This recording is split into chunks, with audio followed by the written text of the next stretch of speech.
আজকে আমরা concept of scale অর্থাৎ স্কেলের ধারণা এই বিষয়টা নিয়ে আমরা আলোচনা করব। এটা কার্টোগ্রাফিক টেকনিক্সের একটা প্রথম টপিক। এই বিষয়টা নিয়ে আজকে আমরা আলোচনা করব। তো স্কেল ব্যাপারটা কি? Scale is the ratio of the size of object on a map compare to the their size in the real world. অর্থাৎ বাস্তব পৃথিবীতে যে আকার আকৃতিগুলো দেখি সেইগুলোই যখন ম্যাপে উপস্থাপন করা হয়, তো সেটা কিন্তু স্কেলের মাধ্যমে উপস্থাপন করা হয়। স্কেলের মাধ্যমে কিন্তু একটা অনুপাত তৈরি করে সেটা উপস্থাপন করা হয়।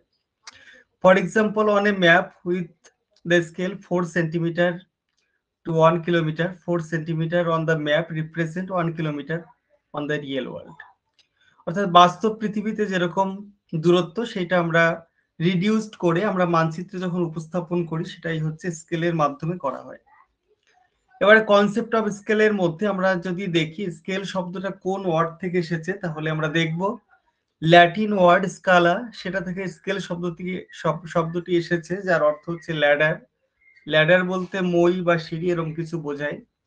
তো যাই হোক, স্কেলটা বাংলাতে আমরা মাপনী, পরিমাপক বা মানদণ্ড এরকম বিভিন্ন বাংলা মিনিং গুলো রয়েছে, স্কেলের বাংলা শব্দার্থগুলো রয়েছে আর কি। তো যাই হোক, আমরা ডেফিনেশন অফ স্কেল যদি আমরা দেখি, the scale is the ratio between the distance of 2 points on the map and their corresponding distance on the ground. অর্থাৎ এটা হচ্ছে একটা রেশিও বা অনুপাত। কিসের মধ্যে অনুপাত? না, দুটো পয়েন্ট, মানচিত্রে দুটো পয়েন্টের মধ্যে যে দূরত্ব সেইটার সঙ্গে যে ওই সেম দূরত্ব গ্রাউন্ডে নির্দেশ করে, এই দুটোর মধ্যে যে অনুপাত সেটাকে আমরা স্কেল বলে অভিহিত করে থাকি। এর একটা সূত্র রয়েছে, দেখো এই সংজ্ঞাটাকে আমি যদি সূত্রায়িত করি তাহলে map scale equal to DM divided by DC. DM means distance on map এবং DC means corresponding distance on the ground.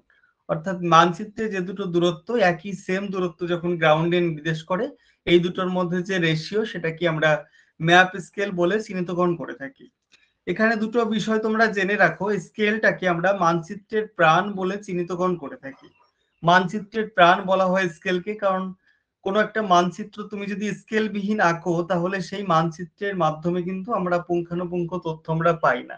বাস্তব পৃথিবীর যে ভূমি দূরত্ব, ক্ষেত্রীয় মান, এই সমস্ত বিষয়গুলো আমরা কিন্তু কখনোই পাবো না। আর স্কেল ছাড়া যদি কোনো মানচিত্রকে আঁকার চেষ্টা করা হয়, সেটাকে কোনো নকশা বা স্কেচ বলে অভিহিত করা যেতে পারে, কিন্তু সেটাকে কখনোই একটা মানচিত্রের মর্যাদা দেওয়া যাবে না।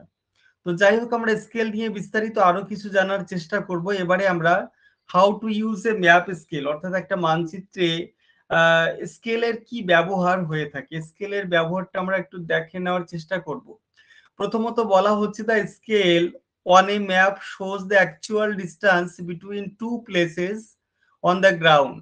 অর্থাৎ ভূমির দুটো স্থানের মধ্যে যে দূরত্ব সেটা স্কেলের মাধ্যমে কিন্তু দেখানো হয়ে থাকে। The area of a map can be easily calculated by the scale, অর্থাৎ কোনো স্কেলের মাধ্যমে কিন্তু আমরা কোন একটা গ্রাউন্ড এরিয়া আমরা সঠিকভাবে ডিটারমাইন করতে পারি এবং সেটাকে সঠিকভাবে আমরা গণনা করতে পারি। All maps are reduced representation of the earth or a part of it. The extent of reduction is shown by scale. অর্থাৎ আমরা ভূমিতে যে দুটো স্থান দেখে থাকি সেই দুটো স্থানের মধ্যে আমরা রিডাকশন করে কিন্তু আমি দেখাই, যে ল্যান্ডে যে বিষয়টা আমরা দেখাই সেটাকে রিপ্রেজেন্ট করে কোন একটা ম্যাপ, সেটা অবশ্যই রিডিউস করে দেখানো হয়, কোন একটা বাস্তব পৃথিবী তার বা পৃথিবীর অংশকে দেখানো হয়। The exact shape of any region can be shown on a paper by scale. অর্থাৎ স্কেল অনুসারে আমরা কিন্তু কোনো কাগজে আমরা কিন্তু বাস্তব যে রিজিয়ন বা অঞ্চল সেটাকে আমরা কিন্তু তার যে এক্সাক্ট শেপ বা আকৃতি, সঠিক আকৃতি, সেটাকে আমরা স্কেলের মাধ্যমে পেপারে কিন্তু সেটা কনভার্ট করতে পারি। তো যাই হোক, ম্যাপ স্কেলের শ্রেণী বিভাগ করবো এবারে আমরা। তো আমরা ক্লাসে আরো কেউ জয়েন করেছো, ঋতুপর্ণা, তনুশ্রী, সোহানা। তো তোমরা সবাই দেখো, তোমরা দেখতে পাচ্ছ কিনা আমাকে একটু জানাবে। ম্যাপ স্কেলের ক্লাসিফিকেশন করব। তো তোমরা দেখতে পাচ্ছ কিনা আর একটু জানাও, তাহলে কন্টিনিউ করতে সুবিধা হয়।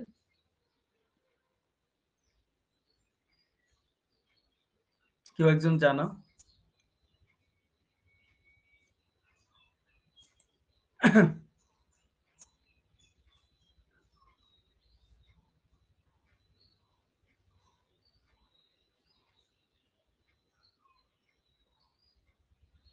ঠিক আছে, তোমরা শুনতে পাচ্ছ। এবার দেখো, ম্যাপ স্কেল যে বিষয়টা রয়েছে, ম্যাপ স্কেলটাকে আমরা প্রধানত তিনটে ভাগে ভাগ করছি: স্টেটমেন্ট স্কেল, আরএফ স্কেল এবং গ্রাফিক্যাল স্কেল। তিনটে ভাগে ভাগ করা হয়। স্টেটমেন্ট স্কেল অর্থাৎ বিবৃতিমূলক স্কেল, আরএফ স্কেল অর্থাৎ ভগ্নাংশ সূচক স্কেল বা প্রতিনিধিত্বমূলক স্কেল, প্রতিনিধিত্বমূলক ভগ্নাংশ সূচক স্কেল। আর গ্রাফিক্যাল স্কেল যেটা রয়েছে এটা হচ্ছে লৈখিক স্কেল, যেটা অঙ্কনের মাধ্যমে উপস্থাপন করা হয়। গ্রাফিক্যাল স্কেলটার আবার কতগুলো টাইপস রয়েছে দেখো: linear or plane scale, comparative scale, diagonal scale, vernier scale, special scale. Comparative স্কেলের মধ্যে আবার কতগুলো ভাগ রয়েছে: unit scale, time scale, pace scale, revolve scale.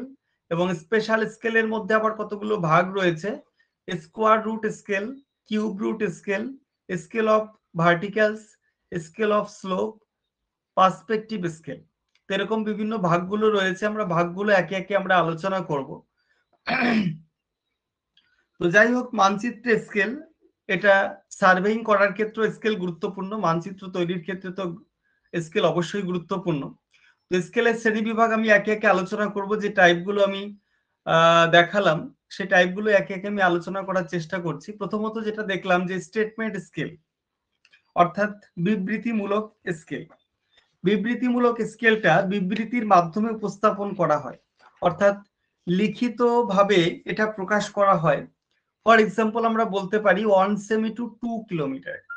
অর্থাৎ আমরা বুঝতে পারছি যে মানচিত্রে 1 সেন্টিমিটার দূরত্ব, সেটা ভূমিতে দেখা যাচ্ছে যে 2 কিলোমিটার রিপ্রেজেন্ট করছে।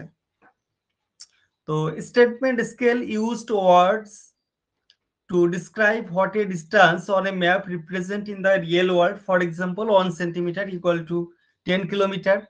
To determine the distance of the map with a direct statement scale, measure the distance between two places, calculate the distance based on the scale. For example, if you measure it to be 3 centimeter between the two places, you would calculate it like so: 1 centimeter to 10 kilometer.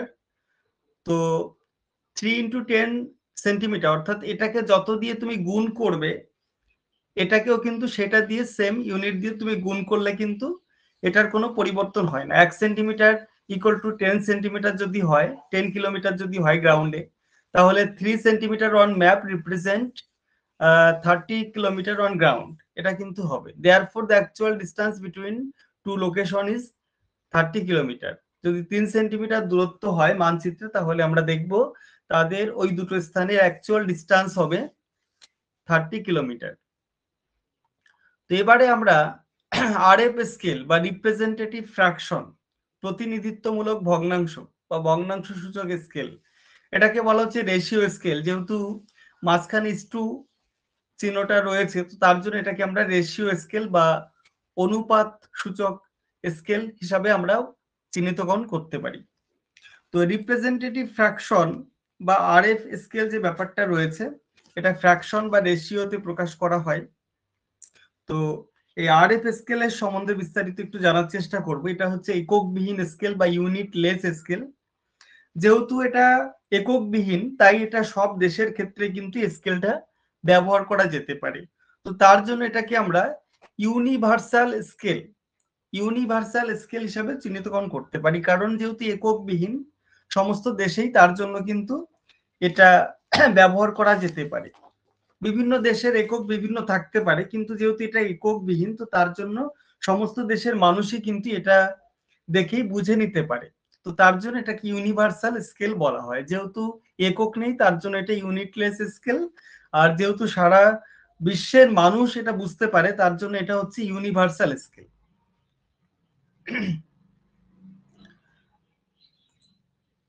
তো যারা ক্লাসে রয়েছে একটুখানি জানাবে, তাহলে আমার ক্লাসটা continue করতে সুবিধা হয়। তোমরা ঠিকঠাক দেখতে পাচ্ছ কিনা, শুনতে পাচ্ছ কিনা। তো লাইভ ক্লাস তো এই জন্যই, তোমরা যাতে শুনতে পাও, দেখতে পাও।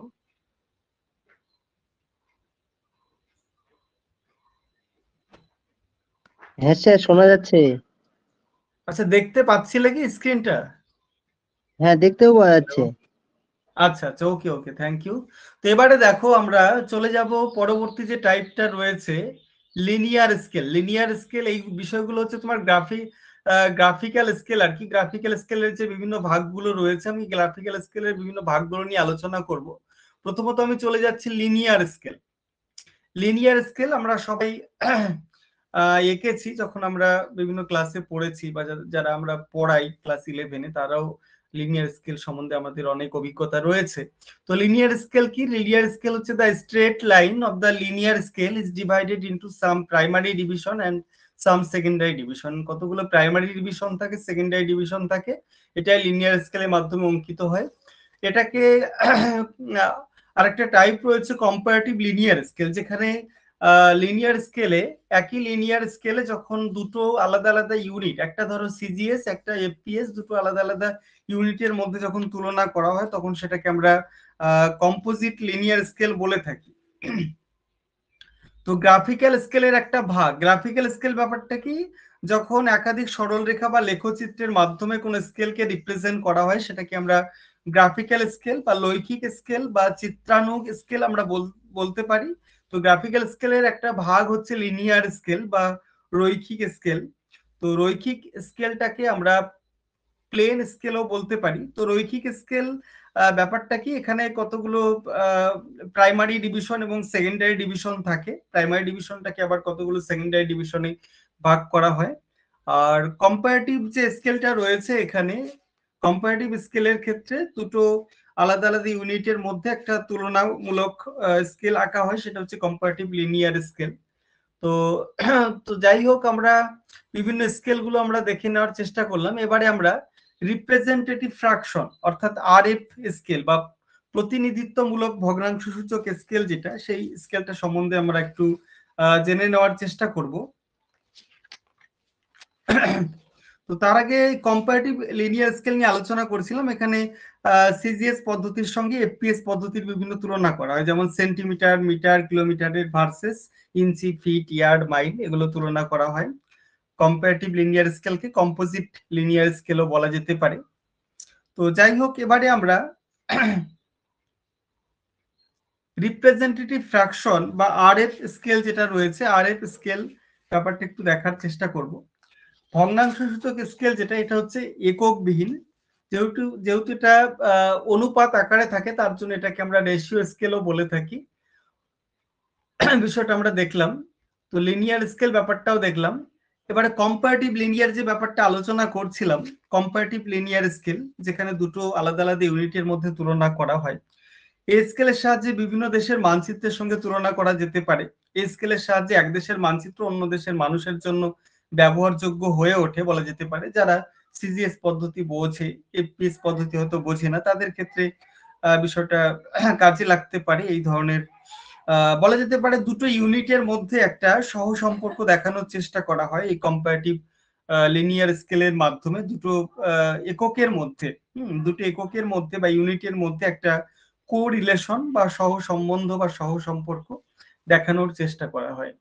তো এই কম্পারেটিভ লিনিয়ার স্কেল আবার বিভিন্ন টাইপের হয়ে থাকে, যেমন ইউনিট স্কেল। এট ফার্স্ট আমরা টাইপটা দেখতে পাচ্ছি ইউনিট স্কেল, যেখানে দুটো ইউনিটের সঙ্গে তুলনা করা হবে। যেমন এটা মূলত সিজিএস ভার্সেস এফপিএস, যেমন কিলোমিটার ভার্সেস মাইল। কিলোমিটার একটা সিজিএস এর একটা ইউনিট, এফপিএস এর একটা ইউনিট হচ্ছে মাইল। তো এই দুটোর মধ্যে তুলনা করা যখন হবে দুটো এককের মধ্যে, সেটাকে আমরা ইউনিট স্কেল হিসাবে চিহ্নিতকরণ করতে পারি। এখানে একটা ছবি দেখতে পাচ্ছ তোমরা, উপরের দিকে রয়েছে কিলোমিটার, নিচের দিকে মাইল, উপরের দিকে সিজিএস, নিচের দিকে এফপিএস। এরকম ভাবে আমরা কম্পারেটিভ করতে পারি, কম্পেয়ার করতে পারি। তারপরে যেটা রয়েছে দেখো টাইম স্কেল। টাইম স্কেলটা কি? সময়ের সঙ্গে সঙ্গে কত দূরত্ব অতিক্রম করে।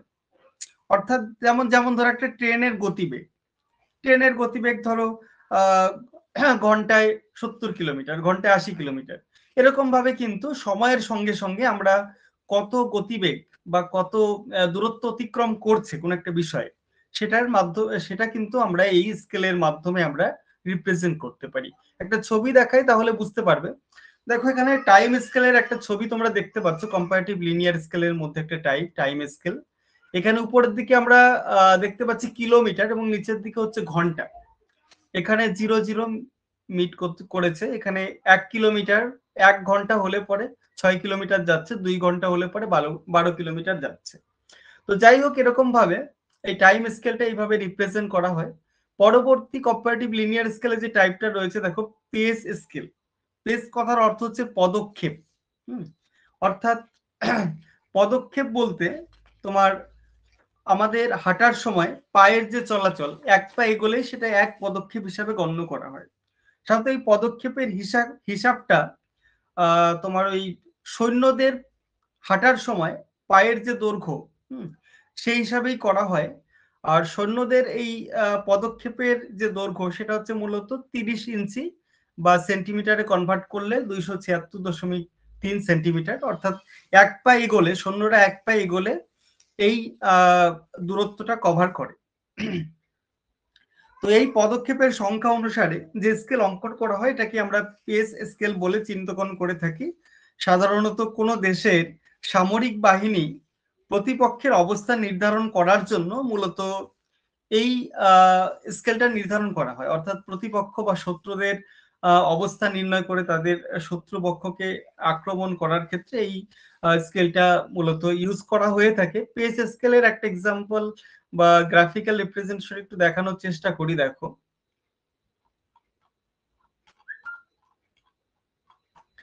পেস স্কেলটা এখানে ছবিতে নেই, যাই হোক আমরা বিষয়টা জানলাম। তো এবারে আমরা রিভলভ আর রিভলিউশন স্কেল বা আবর্তন স্কেল। আবর্তন স্কেল কাকে বলে একটু দেখানোর চেষ্টা করি। দেখো এক্ষেত্রে মূলত বৃত্তের পরিধি সূত্র হচ্ছে তোমার 2πr। এই সূত্র অনুযায়ী কিন্তু এটা মূলত করা হয়। যেমন সাইকেলের চাকার পরিধি কত হলে কতবার পাক খেলে কত দূরত্ব অতিক্রম করবে, এই যে বিষয়গুলো আর কি। যেমন ধরো 25 বার যদি আবর্তন করে চাকাটা তাহলে হয়তো 100 মিটার যাচ্ছে।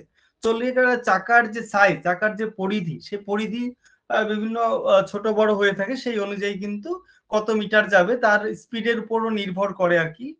স্পিডটা এখানে ফ্যাক্টর না, এখানে মূলত কতবার রোটেট করছে চাকাটা, কতবার কোন একটা সার্কেল বা কোন একটা বৃত্ত রোটেট করছে, সেই রোটেট করার অনুযায়ী কিন্তু সে কত দূরত্ব অতিক্রম করছে। 25 বার রোটেট করলে 100 মিটার দূরত্ব অতিক্রম করে, 400 বার রোটেট করলে 200 মিটার অতিক্রম করে, এরকম বিষয়টা কিন্তু দেখানো হয়। আচ্ছা এখানে একটু ভুল করে হয়তো আঁকা হয়েছে, এখানে 25 হবে না, এটা 200 হবে। 200 বার করলে হয়তো 100 মিটার, 400 বার করলে সেটা 200 মিটার। তো যাই হোক এরকম বিষয়টা হতে পারে। এবারে আমরা linear scale, comparative linear scale বিষয়টা আলোচনা করা তো হলো, এবারে আমরা ডায়াগোনাল স্কেল বিষয়টা নিয়ে আলোচনা করব। ডায়াগোনাল স্কেল বিষয়টা আলোচনা করব।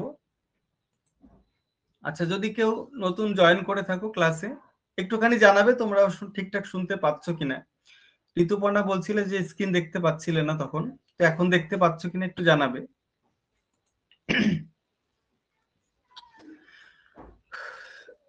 তো সবাই ঠিকঠাক শুনতে পাচ্ছ তো? হ্যাঁ শুনতে পাচ্ছি। ঠিক আছে, তো দেখো ডায়াগোনাল স্কেল, এবারে আমরা ডায়াগোনাল স্কেলে আমরা চলে যাব। ডায়াগোনাল কথার অর্থ হচ্ছে কর্ণ, ঠিক আছে? তো যার জন্য এই ডায়াগোনাল স্কেলটাকে আমরা কর্ণীয় স্কেল বলতে পারি। তো ডায়াগোনাল শব্দটা ল্যাটিন একটা ওয়ার্ড ডায়াগোনালিস এবং গ্রিক একটা ওয়ার্ড ডায়াগোনিয়াস, ডায়াগোনিওস এবং হচ্ছে ডায়াগোনালিস ল্যাটিন ওয়ার্ড। এই দুটোর মিনিংটা হচ্ছে তোমার ডায়াগোনাল। অর্থাৎ এই দুটো শব্দ থেকে মনে করা হয় ডায়াগোনাল শব্দ থেকে এসেছে। ডায়াগন কথার অর্থ হচ্ছে কর্ণ। তো কর্ণকে কাজে লাগিয়ে এই স্কেলটা মূলত আঁকা হয়, তার জন্য এটাকে ডায়াগোনাল স্কেল বলা হয়। সাধারণত যে মৌজা ম্যাপ বা ওয়ার্ড ম্যাপ, মৌজা ম্যাপ বা ক্যাডাস্ট্রাল ম্যাপ, এগুলোতে ডায়াগোনাল স্কেলটা মূলত ব্যবহার করা হয়। এবারে আমরা methods off diagonal scale drawing করার যে মেথডটা রয়েছে, মেথডটা একটু দেখে নেওয়ার চেষ্টা করব। লিনিয়ার স্কেলের মতোই কিছু প্রাইমারি সেকেন্ডারি ডিভিশন করা হয়। এবং সেকেন্ডারি ডিভিশনটাকে আবার কতগুলো টারশিয়ারি ডিভিশনে মানে করা হয়। যেমন এই যে ভাগগুলো রয়েছে এগুলো তোমার সেকেন্ডারি ডিভিশন, এবং সেকেন্ডারি ডিভিশনের ছোট্ট একটা ইউনিট, এখানে দেখো 1 2 3 4 করে এরকম রয়েছে। তো যাই হোক এইটাকে আবার কতগুলো ছোট ছোট ভাগে ভাগ করার জন্য আমরা কিন্তু দেখা যাচ্ছে কতগুলো টারশিয়ারি ডিভিশনে আমরা কনভার্ট করে থাকি। টারশিয়ারি ডিভিশনে আমরা কিন্তু কনভার্ট করে থাকি। কিরকম দেখো, এখানে এখানে এখানে যে ছোট্ট একটা ইউনিট রয়েছে, দেখো ছোট্ট একটা ভাগ রয়েছে, এটাকে আবার 10টা ভাগে ভাগ করা হচ্ছে। 10টা ভাগে ভাগ করা হচ্ছে। 4.5 আমি কিন্তু নর্মালি নিতে পারবো। ধরা যাক এইদিকে রয়েছে 4 কিলোমিটার, এদিকে আমি 1 2 3 4 5 5টা ঘর আমি নিয়ে নেবো, তাহলে 4.5 কিন্তু আমার কমপ্লিট হয়ে যাবে। কিন্তু এই যে 0.07 এই ভাগটা নেওয়ার জন্য আমাকে কিন্তু এই যে 0.1টাকে 10 ভাগে ভাগ করা হয়েছে। 0.1টাকে যদি আমি 10 ভাগে ভাগ করি তাহলে প্রতিটা ভাগের মান হবে 0.01। অর্থাৎ আমরা 0.07 নিতে গেলে আমার 0.01 এর যে ঘরগুলো রয়েছে এটাকে আমরা 7টা নেব। এখান থেকে গুনে গুনে 1টা 2টো 3টে 4টে 5টা 6টা 7টা, অর্থাৎ এই পজিশনে এই যে 0.5 যেখানে রয়েছে এরপরে আমি 7 ঘর গেলে পরে কিন্তু আমার এই 4.57 যে মাইল এটা কিন্তু আমার কমপ্লিট হবে। তাহলে মেথড অফ ড্রয়িং অবশ্যই তোমরা বুঝতে পেরেছো নিশ্চয়ই। তো টারশিয়ারি ভাগের যে মান এটাকে যদি আমি গুণক দিয়ে গুণ করি, এখানে ধরো টারশিয়ারি ভাগের মান হচ্ছে 0.01, এটাকে আমি যদি 7টা ঘর দিয়ে গুণ করি তাহলে আমরা কিন্তু এই মূলত টারশিয়ারি ভাগের যে মান এটা যদি আমি গুণক দিয়ে গুণ করি তাহলে সেকেন্ডারি ভাগের মানটা পাবো। আমার এখানে 10টা ডিভিশন করেছি, তো তার জন্য 10 দিয়ে যদি আমি গুণ করি মানে 0.01 ইন্টু 10 ইকুয়াল টু 0.1, তাহলে আমরা কিন্তু সেকেন্ডারি ভাগের যে মানগুলো এটা আমরা পাবো।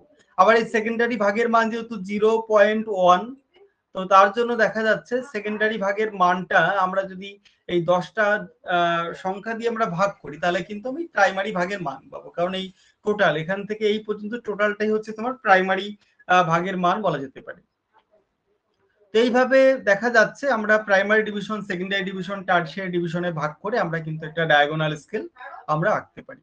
তো ডায়াগোনাল স্কেল কনস্ট্রাকশন করার ক্ষেত্রে যে নীতিটা অনুসরণ করা হয় সেই নীতিটাকে বলা হচ্ছে সদৃশ্য ত্রিভুজ নীতি। সদৃশ্য ত্রিভুজের নীতি অনুসরণ করে কিন্তু ডায়াগোনাল স্কেলটা অঙ্কন করা হয়। তাহলে সদৃশ্য ত্রিভুজের নীতি বা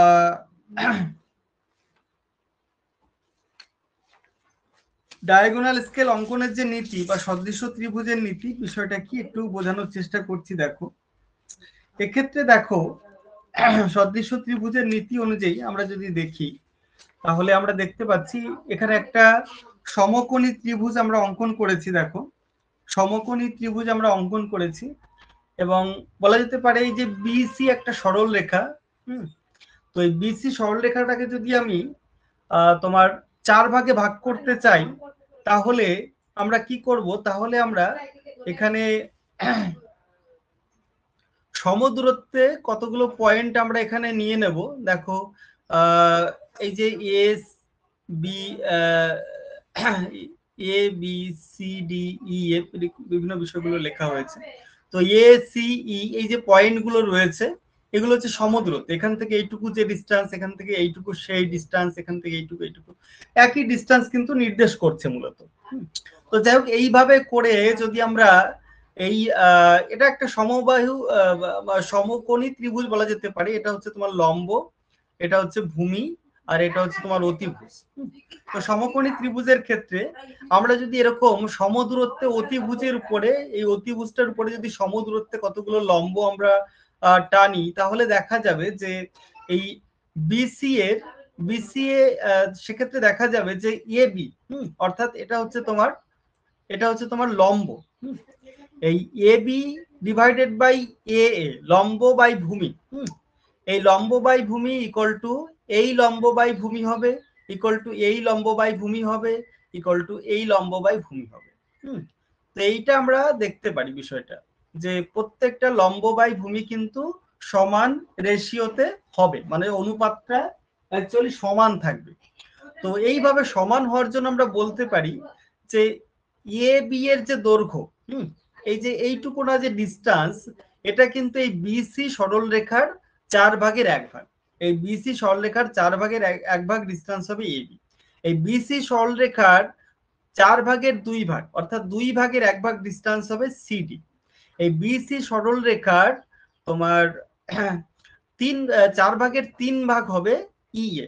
অর্থাৎ এই যে সদৃশ্য ত্রিভুজের এই যে নীতি, এই নীতি অনুসারে কিন্তু আমরা ডায়াগোনাল স্কেলটা আমরা মূলত অঙ্কন করে থাকি।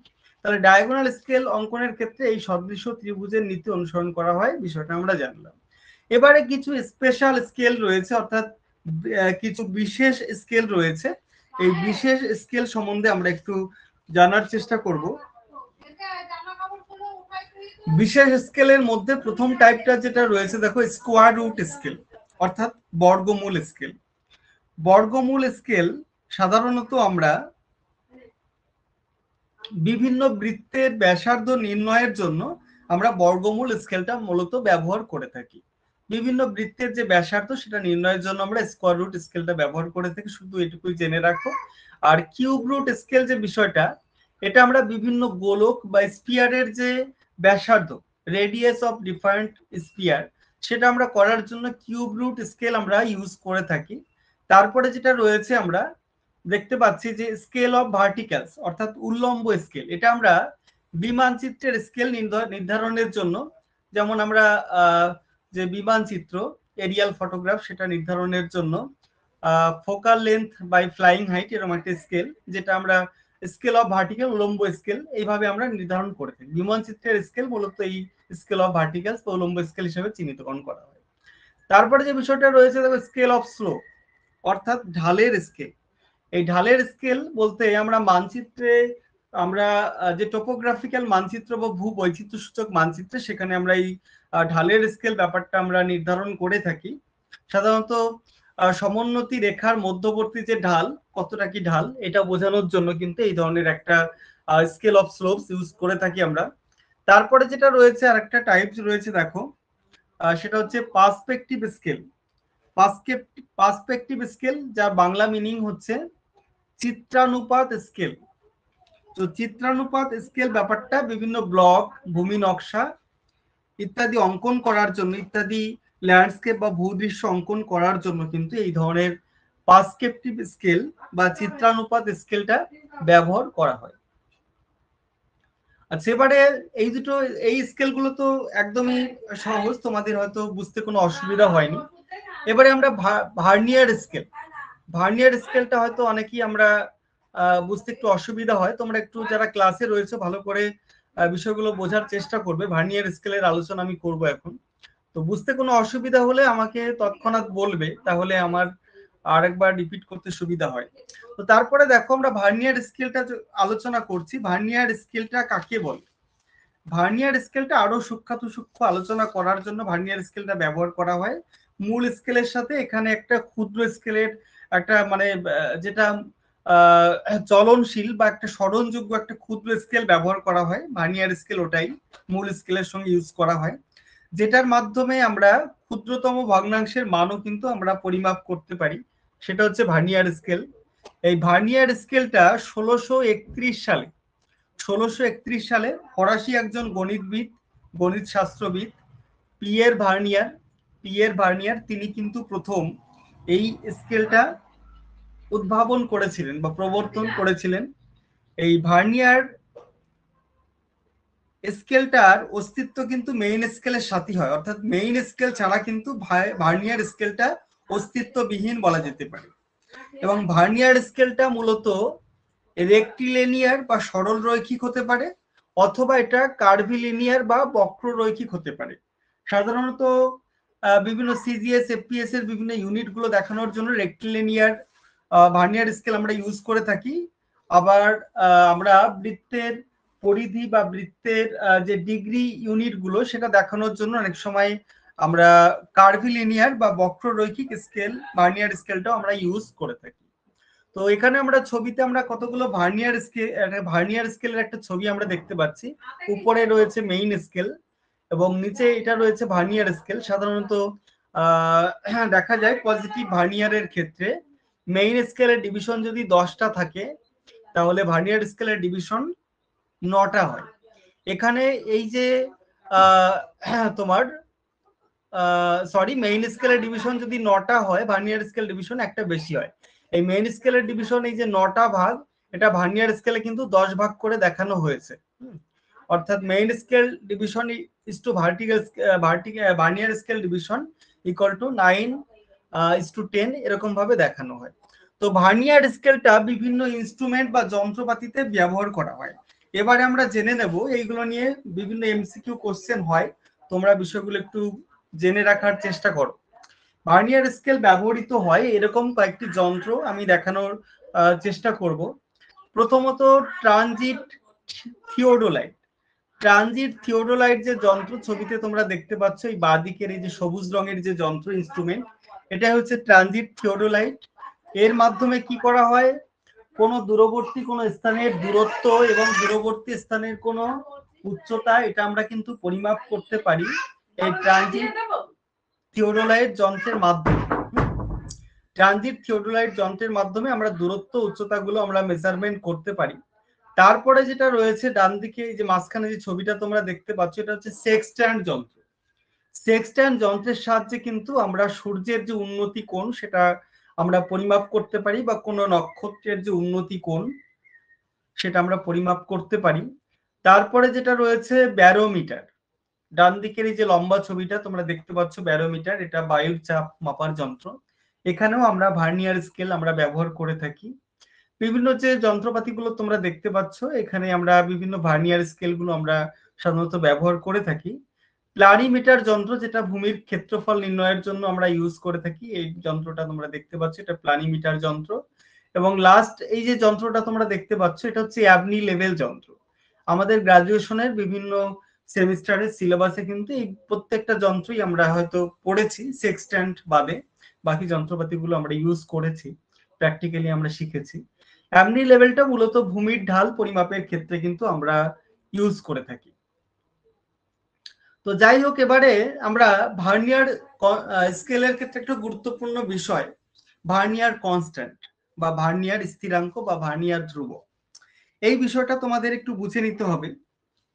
ভার্নিয়ার কনস্ট্যান্ট ব্যাপারটা কি, মেইন স্কেলের যে ক্ষুদ্রতম ভাগ এবং ভার্নিয়ার স্কেলের মধ্যে যে ক্ষুদ্রতম ভাগ, এই দুটোর মধ্যে যে ডিফারেন্স সেটাকে আমরা ভার্নিয়ার কনস্ট্যান্ট বা ভার্নিয়ার স্থিরাঙ্ক বলে চিহ্নিতকরণ করে থাকি। এখানে দেখো একটা সূত্র লেখা হয়েছে, VC. VC means vernier constant. VC equal to D minus V.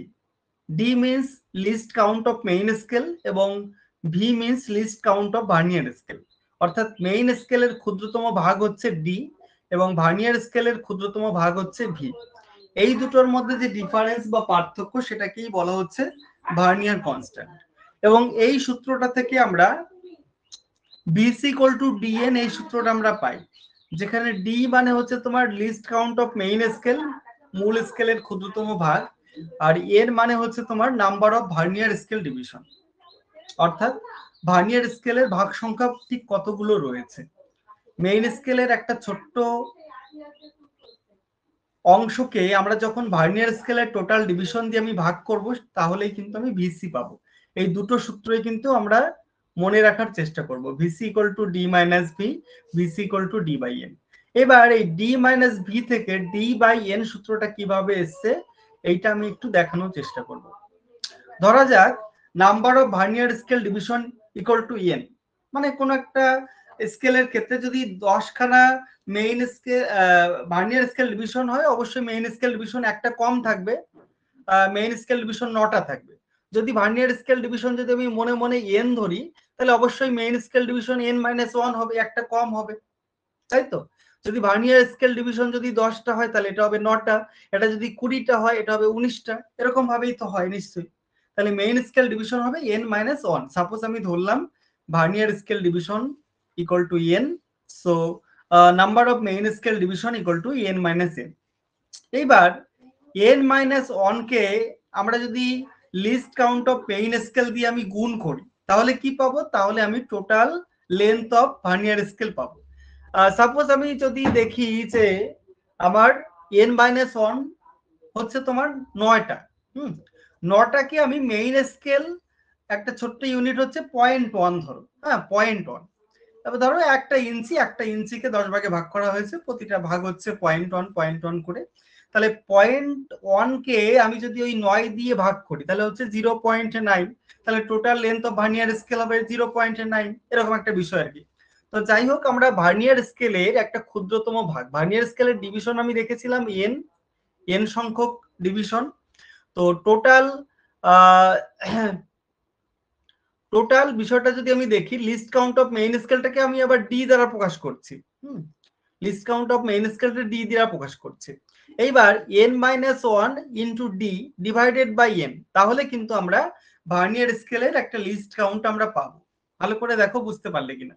Vernier স্কেলের একটা ক্ষুদ্রতম ভাগ বা লিস্ট কাউন্টের যে লেন্থ, সেটা আমরা পাওয়ার জন্য কি করলাম, n-1 into list count of main scale, যেটাকে আমরা ডি দ্বারা প্রকাশ করা হয়েছে, এইটাকে এন দিয়ে ভাগ করলাম, number of vernier scale division. Number of vernier স্কেলের টোটাল যে ডিস্টেন্স, এটাকে আমরা নাম্বার অফ ভার্নিয়ার স্কেলের ডিভিশন, সেটা দিয়ে আমি ভাগ করলাম। তাহলে ভার্নিয়ার স্কেলের একটা লিস্ট কাউন্ট পাবো। আমি একটু এক্সাম্পল দিয়ে বোঝাই। ধরা যাক 10টা ছিল মেইন স্কেলের ডিভিশন, ভার্নিয়ার স্কেলে গিয়ে 10 - 1 অর্থাৎ 9 হয়ে যাবে। আর least count of main scale 0.1 ধরো, তাহলে 9 ইন্টু 0.1 0.9 হয়ে যাবে। তাহলে 0.9 কে যদি আমি মেইন স্কেলে যে ক্ষুদ্রতম মানে সংখ্যা আর কি, ভার্নিয়ার স্কেলের সংখ্যা 10 দিয়ে যদি আমি ভাগ করি, তাহলে ভার্নিয়ার স্কেলের একটা ক্ষুদ্রতম আমি ভাগ পাবো। এইবার দেখো ব্যাপারটা কি, ব্যাপারটা হচ্ছে ডি মাইনাস ভি আমি দেখেছিলাম, এখানে ভি মানে কি, number of vernier scale division. এবার নাম্বার অফ ভার্নিয়ার স্কেল ডিভিশনের একটা সূত্র, আরো একটা সূত্র আমি বের করে দিলাম। সূত্রটা কি, নাম্বার অফ এখানে ভি মাইনাস কি, তোমার ভি মাইনাস হচ্ছে, ভি সমান হচ্ছে least count of vernier scale. আচ্ছা, লিস্ট কাউন্ট অফ ভার্নিয়ার স্কেলের একটা সূত্র আমি এখানে পেয়েছি, n-1 into D divided by N. তাহলে ওইটার পরিবর্তে আমি এটা বসিয়ে দিলাম, ডি মাইনাস ওইটার জায়গায় ভি এর জায়গায় আমি এই বিষয়টা বসিয়ে দিলাম। এবার দেখো, তাহলে এইটা সমান সমান এটা ক্যালকুলেশন করে কিন্তু আমরা ডি বাই 1 পেয়ে যাব। এটাকে আমরা সমাধান করে আমরা ডি বাই 1 পেয়ে যাব, অর্থাৎ ডি সমান সমান হচ্ছে least count of main scale এবং এন সমান সমান হচ্ছে number of vernier scale division. তাহলে দুটো সূত্রই আমরা পেলাম ভার্নিয়ার কনস্ট্যান্টের ক্ষেত্রে, তোমরা নিশ্চয়ই বুঝতে পারলে দুটো সূত্রই। তো এবারে আমরা টাইপস অফ ভার্নিয়ার স্কেল বিষয়টা দেখার চেষ্টা করব। তোমাদের বুঝতে অসুবিধা হলে একটু জানাবে, কারো কোনো সমস্যা থাকলে। এবারে আমরা টাইপস অফ ভার্নিয়ার স্কেল এই বিষয়টা আলোচনা করব। ভার্নিয়ার স্কেলে যে বিভিন্ন টাইপ গুলো রয়েছে, টাইপগুলো একটু দেখার চেষ্টা করব। প্রথমত যে টাইপটা আমরা দেখতে পাচ্ছি সেটা হচ্ছে direct or positive vernier. Direct বা পজিটিভ ভার্নিয়ার কাকে বলে? ডাইরেক্ট বা পজিটিভ ভার্নিয়ার অর্থাৎ প্রত্যক্ষ ভার্নিয়ার বা ধনাত্মক ভার্নিয়ার, যাই হোক বাংলা তো দরকার নেই, ডাইরেক্ট অর পজিটিভ ভার্নিয়ার যেটা, এক্ষেত্রে যন্ত্রটা যেদিকে 0 0 একই থাকে, যেদিকে মেইন স্কেলটা বাড়তে থাকে, ভার্নিয়ার স্কেলটাও সেই একই দিকে বাড়তে থাকে পজিটিভ ভার্নিয়ারের ক্ষেত্রে। আর বলা যেতে পারে যখন মূল স্কেল এবং ভার্নিয়ার স্কেলটা যখন একই জায়গায় 0 0 থাকে, অর্থাৎ মাত্রা বিভক্ত যে ভাগগুলির মান একই জায়গায় 0 থাকে এবং একই অভিমুখে বাড়তে থাকে, দুটো কিন্তু একই দিকে বাড়বে, সেরকমটা হলে সেটাকে আমরা পজিটিভ ভার্নিয়ার বলে থাকি। এবং এক্ষেত্রে main scale is to vernier scale equal to 9:10 বা 19:20, যেরকমটা আমি ওই নর্মালি এটাই আঁকা হয় আর কি, এটাকেই ডাইরেক্ট ভার্নিয়ার স্কেল বলা হয়। তো যাই হোক, এক্ষেত্রে আমরা VC equal to D by N এই সূত্রে আমরা বের করে থাকি। আরেকটা যে বিষয় রয়েছে negative vernier scale. Negative vernier স্কেলের ক্ষেত্রে এটা ঠিক বিপরীত হয়, যেখানে মেইন স্কেলের ক্ষুদ্রতম ভাগের দৈর্ঘ্য অপেক্ষা ভার্নিয়ার স্কেলের ক্ষুদ্রতম ভাগের দৈর্ঘ্য সর্বদা কম হয়। মেইন স্কেলের ক্ষুদ্রতম ভাগ অপেক্ষা যখন ভার্নিয়ার স্কেলের ক্ষুদ্রতম ভাগের দৈর্ঘ্যটা মূলত বেশি হয়।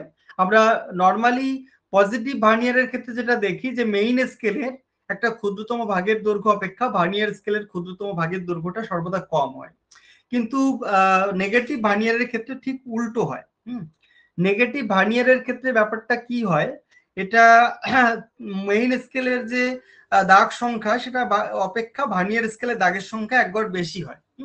সেক্ষেত্রে main scale is to vernier scale equal to তোমার 10:9, 20:19 এরকম টাইপের হয়। মানে এখানে বিভাজন সংখ্যা হচ্ছে তোমার মেইন স্কেলটা বেশি হবে, কিন্তু দাগ সংখ্যা যদি দেখি সেটা ভার্নিয়ার স্কেলটা বেশি হবে। 9টা ঘরেই কিন্তু মূলত দেখা যাচ্ছে যে ভার্নিয়ার স্কেলটা মূলত মেইন স্কেলের 10টা ডিভিশন যদি নিই তাহলে ভার্নিয়ার স্কেলের 9টা ডিভিশন কমপ্লিট হয়ে যাবে, এরকম একটা বিষয়, মানে বড় হবে আর কি, ভার্নিয়ার স্কেলটা একটু বড় হবে। তো এটাকে আবার রিট্রোগ্রেড ভার্নিয়ার স্কেল ও বলা হয়ে থাকে। নেগেটিভ ভার্নিয়ার স্কেলটাকে রিট্রোগ্রেড ভার্নিয়ার স্কেল বা এটাকেই বলা হচ্ছে আর কি, রিট্রোগ্রেড ভার্নিয়ার স্কেল বা নেগেটিভ ভার্নিয়ার স্কেল এরকম বলা হচ্ছে। তো এবারে আমরা কিছু টাইপস গুলো আমরা দেখে নেব। এক্ষেত্রে এন প্লাস নেগেটিভ ভার্নিয়ারের ক্ষেত্রে আমরা বিষয়টা দেখেছিলাম যে নেগেটিভ ভার্নিয়ারের ক্ষেত্রে যে বিষয়টা আমরা দেখেছি যে n-1 পজিটিভ ভার্নিয়ারের ক্ষেত্রে n-1 হয় ব্যাপারটা, কিন্তু নেগেটিভ ভার্নিয়ারের ক্ষেত্রে কিন্তু এই মাইনাসের জায়গায় প্লাস চিহ্নটা হয়ে যাবে। তো তারপরে যে বিষয়টা আমরা দেখার চেষ্টা করব, types of map according to scale. Scale অনুসারে আমরা ম্যাপকে কতগুলো ভাগে আমরা ভাগ করতে পারি। প্রথমত যে বিষয়টা রয়েছে দেখো, small scale map. Small scale ম্যাপের ক্ষেত্রে শুরু হয় 1:10 লক্ষ এরকম টাইপের থেকে শুরু হয় স্কেলটা। সার্ভে অফ ইন্ডিয়া আর যে মিলিয়ন সিট গুলো রয়েছে, ওয়াল ম্যাপ,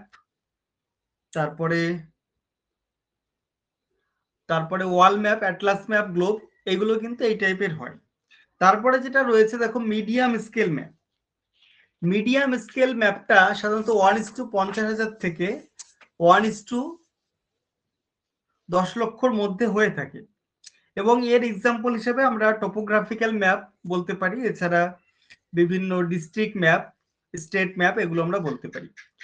লার্জ স্কেল ম্যাপ বলতে যেটার স্কেলটা খুবই বড় হয়, 1:50,000, এই 1:50,000 এর কম হয়ে থাকে যে স্কেলগুলো, সেটাকে মূলত লার্জ স্কেল বলা হয়। যেমন ব্লু প্রিন্টের ক্ষেত্রে, ক্যাডাস্ট্রাল মানচিত্রের ক্ষেত্রে, মৌজা ম্যাপের ক্ষেত্রে, ক্যাডাস্ট্রাল ম্যাপ মৌজা ম্যাপ একই বিষয়।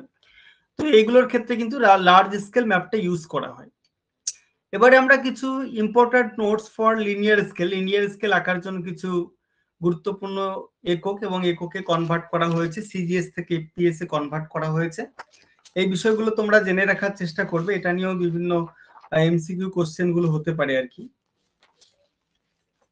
তো যাই হোক, এখানে আমরা বিভিন্ন এককগুলো আমরা দেখতে পাচ্ছি। সাধারণত যে বিভিন্ন পদ্ধতিগুলো রয়েছে এখানে, ইঞ্চি, ফিট, ইয়ার্ড, এটা মূলত একটা এফপিএস পদ্ধতি, যেটাকে আমরা ব্রিটিশ পদ্ধতি বলে আমরা জানি। ব্রিটিশ পদ্ধতি বলে আমরা জানি। আর এইদিকে রয়েছে তোমার মেট্রিক পদ্ধতি। মেট্রিক পদ্ধতি এটা হচ্ছে মূলত সিজিএস বা ফ্রেঞ্চ সিস্টেমের পদ্ধতি। তো যাই হোক, এই সিজিএস আর এসআই পদ্ধতি, দুটো পদ্ধতি একসঙ্গে মেট্রিক পদ্ধতি বলে। তো যাই হোক, আমরা সিজিএস পদ্ধতিতে সেন্টিমিটার, গ্রাম, সেকেন্ড এই বিষয়গুলো আমরা দেখি, যেটা ফ্রেঞ্চ সিস্টেম এটা এই পদ্ধতিটা চালু করা হয়েছিল। পরবর্তী ক্ষেত্রে আরেকটা পদ্ধতি রয়েছে তোমার এমকেএস পদ্ধতি, মিটার, কিলোগ্রাম, সেকেন্ড, এটাও সিজিএস পদ্ধতির একটা বিভিন্ন রূপ বলা চলে। আর এই সিজিএস, এমকেএস এইগুলোর সঙ্গে কিন্তু এমকেএস এর সঙ্গে আরো একটা বিভিন্ন এককগুলো যুক্ত হয়ে, যেমন তড়িৎ প্রবাহের মাত্রা অ্যাম্পিয়ার, উষ্ণতার একক কেলভিন, আলোর তীব্রতার একক ক্যান্ডেলা, এই সমস্ত এককগুলো যুক্ত হয়ে একটা এসআই ইউনিট তৈরি করা হয়েছিল। তো এই সিজিআই এবং এমকেএসটাকে কনভার্ট করে পরবর্তী ক্ষেত্রে এসআই ইউনিট, সিজিএস, এসআই, এই দুটোকেই আমরা সাধারণত ব্রিটিশ পদ্ধতি বলে চিহ্নিতকরণ করে এই সিজিএস, এসআইটাকে আমরা মেট্রিক পদ্ধতি বলে গণ্য করে থাকি। আর ইংলিশ পদ্ধতি যেটা, এটা হচ্ছে তোমার ব্রিটিশ পদ্ধতি। তো 12 ইঞ্চিতে 1 ফুট, 3 ফুটে 1 ইয়ার্ড বা গজ, এগুলো বিষয়গুলো তোমরা পরবর্তীতে জেনে নিও। তো আমরা এমকেএস পদ্ধতি ব্যাপারটা আমরা জানলাম। মিটার, কিলোমিটার, সেকেন্ড, এই বিষয়টা দেখা হয়। এমকেএস এর সঙ্গে ওই অ্যাম্পিয়ার, কেলভিন, ক্যান্ডেলা 3টি ইউনিট যুক্ত হয়ে সেটা এসআই ইউনিট বলা হচ্ছে। এসআইটা ইন্টারন্যাশনাল সিস্টেম অফ ইউনিট বলা হয় ফুল ফর্মে। আর সিজিএস ইউনিট তো জানোই, ইংলিশটা হচ্ছে ব্রিটিশ পদ্ধতি। তো যাই হোক, বিভিন্ন একক, লেন্থের একক, মানে দৈর্ঘ্যের, ভরের একক, সময়ের একক, বিভিন্ন একক আলাদা আলাদা বিষয়ে দেখানো হয়, বিভিন্ন সিস্টেমে আলাদা আলাদা বিষয় দেখানো হয়। তো এতক্ষণ আমরা স্কেলের আলোচনা করলাম। আলোচনা ঠিকঠাক শুনতে পারলে কিনা বলো, তাহলে আমি কিছু কোশ্চেন আমি চলে যাব। এই কোশ্চেন গুলো খুবই গুরুত্বপূর্ণ, দেখার চেষ্টা করবে। আলোচনা সবাই ঠিকঠাক শুনতে পেরেছো? হ্যাঁ স্যার, শুনতে পাচ্ছি। আচ্ছা, এবার বিভিন্ন অঙ্ক রিলেটেড বিভিন্ন কোশ্চেন, হ্যাঁ, ম্যাথমেটিক্যাল কিছু ক্যালকুলেশন আমরা দেখব। মূল স্কেল ক্ষুদ্রতম এক ঘরের মান 0.1 হলে ভার্নিয়ার স্থিরাঙ্ক নির্ণয় করো। মূল স্কেলের ক্ষুদ্রতম ভাগের মান, যেখানে main scale division is to vernier scale division equal to 9:10, 9:10। তাহলে মূল স্কেলের ক্ষুদ্রতম ভাগ যদি 0.1 হয়, তাহলে আমার মেইন স্কেল ডিভিশন টোটাল কত হচ্ছে? টোটাল হচ্ছে আমার, যেহেতু 9টা আছে, তাহলে 9 দিয়ে গুণ করলে কত হবে? 9 দিয়ে গুণ করলে 0.9। 0.9টাকে আমি যদি, ভার্নিয়ার স্কেল ডিভিশন হচ্ছে যেহেতু 10, আমি যদি 10 দিয়ে ভাগ করি, 0.9কে 10 দিয়ে ভাগ করি, তাহলে হবে 0.09। ভালো করে বোঝার চেষ্টা করো। মেইন স্কেলের এক ঘর কিন্তু 0.1, কিন্তু ভার্নিয়ার স্কেলের একটা ঘর আমি বের করলাম 0.09। তাহলে এটার সঙ্গে এটা বিয়োগ করলেই কিন্তু আমার ভার্নিয়ার কনস্ট্যান্ট বেরিয়ে যাবে। তাহলে 0.09 ব্যাপারটা কি করে আসলো বুঝতে পারলে? 0.1টাকে আমি প্রথমে কি করব, 0.1টাকে আমি 0.1 এর কটা আছে? মোট মেইন স্কেল ডিভিশন 9টা, তাহলে 9 দিয়ে গুণ করলে 0.9 হচ্ছে। 0.9 যে সাইজটা রয়েছে এটাকে 10টা ভার্নিয়ার স্কেলে ভাগ করা হয়েছে, ভার্নিয়ার স্কেল ডিভিশনে ভাগ করা হয়েছে। তাহলে 0.9কে যদি আমি 10 দিয়ে ভাগ করি 0.9 হবে। তাহলে এইভাবে বিয়োগ করলে 0.01, এটা হচ্ছে ভার্নিয়ার কনস্ট্যান্ট পাবো। এবারে দেখো, একটি পজিটিভ ভার্নিয়ার স্কেলের মূল স্কেলের ক্ষুদ্র একটি ঘরের মান 0.01। পজিটিভ ভার্নিয়ার স্কেল যেটা আমরা নর্মালি আঁকাই, তাহলে মেইন স্কেলের একটা ক্ষুদ্রতম একটা ঘরের মান হচ্ছে 0.01। ভালো করে দেখো। এবং মোট ভার্নিয়ার স্কেলের বিভাজন সংখ্যা 10 হলে ভার্নিয়ার স্কেলের এক ঘরের মান কত? তাহলে ভার্নিয়ার স্কেলের এক ঘরের মান তোমাকে বের করতে হবে। মানে যে সূত্রটা হচ্ছে n-1 into D divided by n। যেহেতু আমার মেইন স্কেলের মোট ভার্নিয়ার স্কেলের বিভাজন সংখ্যা 10 বলেছে, তাহলে 10 বলেছে, তাহলে 10 n মানে হচ্ছে number of main scale division, তাহলে 10-1 ইন্টু ডি। ডি মানে কি? ডি মানে হচ্ছে তোমার least count of main scale. তাহলে least count of main scale কত আছে? 0.01। তাহলে 0.01 দিয়ে গুণ করব, এটা গুণ করে আমি 10 দিয়ে ভাগ করব। কারণ 10 দিয়ে ভাগ করব কেন? কারণ মেইন স্কেল হচ্ছে এখানে 9টা, আর ভার্নিয়ার স্কেলের বিভাজন সংখ্যা যেহেতু 10টা, এন মানে হচ্ছে number of vernier scale division, যেহেতু আমার অঙ্কেই দেওয়া রয়েছে প্রশ্নে 10, তাহলে আমি 10 দিয়ে ভাগ করব। তাহলে 9 into 0.01 divided by 10 equal to 0.009। ভার্নিয়ার স্কেলের এক ঘরের মান হবে এক্ষেত্রে 0.009। আচ্ছা, অঙ্কগুলো বুঝতে অসুবিধা হলে আমাকে জিজ্ঞেস করে নেবে। পরের কোশ্চেনে আমি চলে যাচ্ছি। এটা তো গেল আমার পজিটিভ ভার্নিয়ার। পজিটিভ ভার্নিয়ারের ক্ষেত্রে এখানে মাইনাস চিহ্ন হয়, আর নেগেটিভ ভার্নিয়ারের ক্ষেত্রে যেহেতু মেইন স্কেল থেকে ভার্নিয়ার স্কেল একটা ঘর বেশি হয়ে যায়, তো তার জন্য এটা প্লাস হয়ে যায়। তো দেখো, এখানে একটি নেগেটিভ ভার্নিয়ার স্কেলের ক্ষুদ্র এক ঘরের মান হচ্ছে 0.1 এবং মোট ভার্নিয়ার বিভাজন সংখ্যা হচ্ছে 19। মূল স্কেলের এক ঘরের মান কত হবে? দেখো, এখানে বিষয়টা n+1, এটা তো প্লাস হবে অবশ্যই, ইন্টু ডি, এর মানে হচ্ছে number of main scale division, number of vernier scale division. এখানে ভার্নিয়ার স্কেল,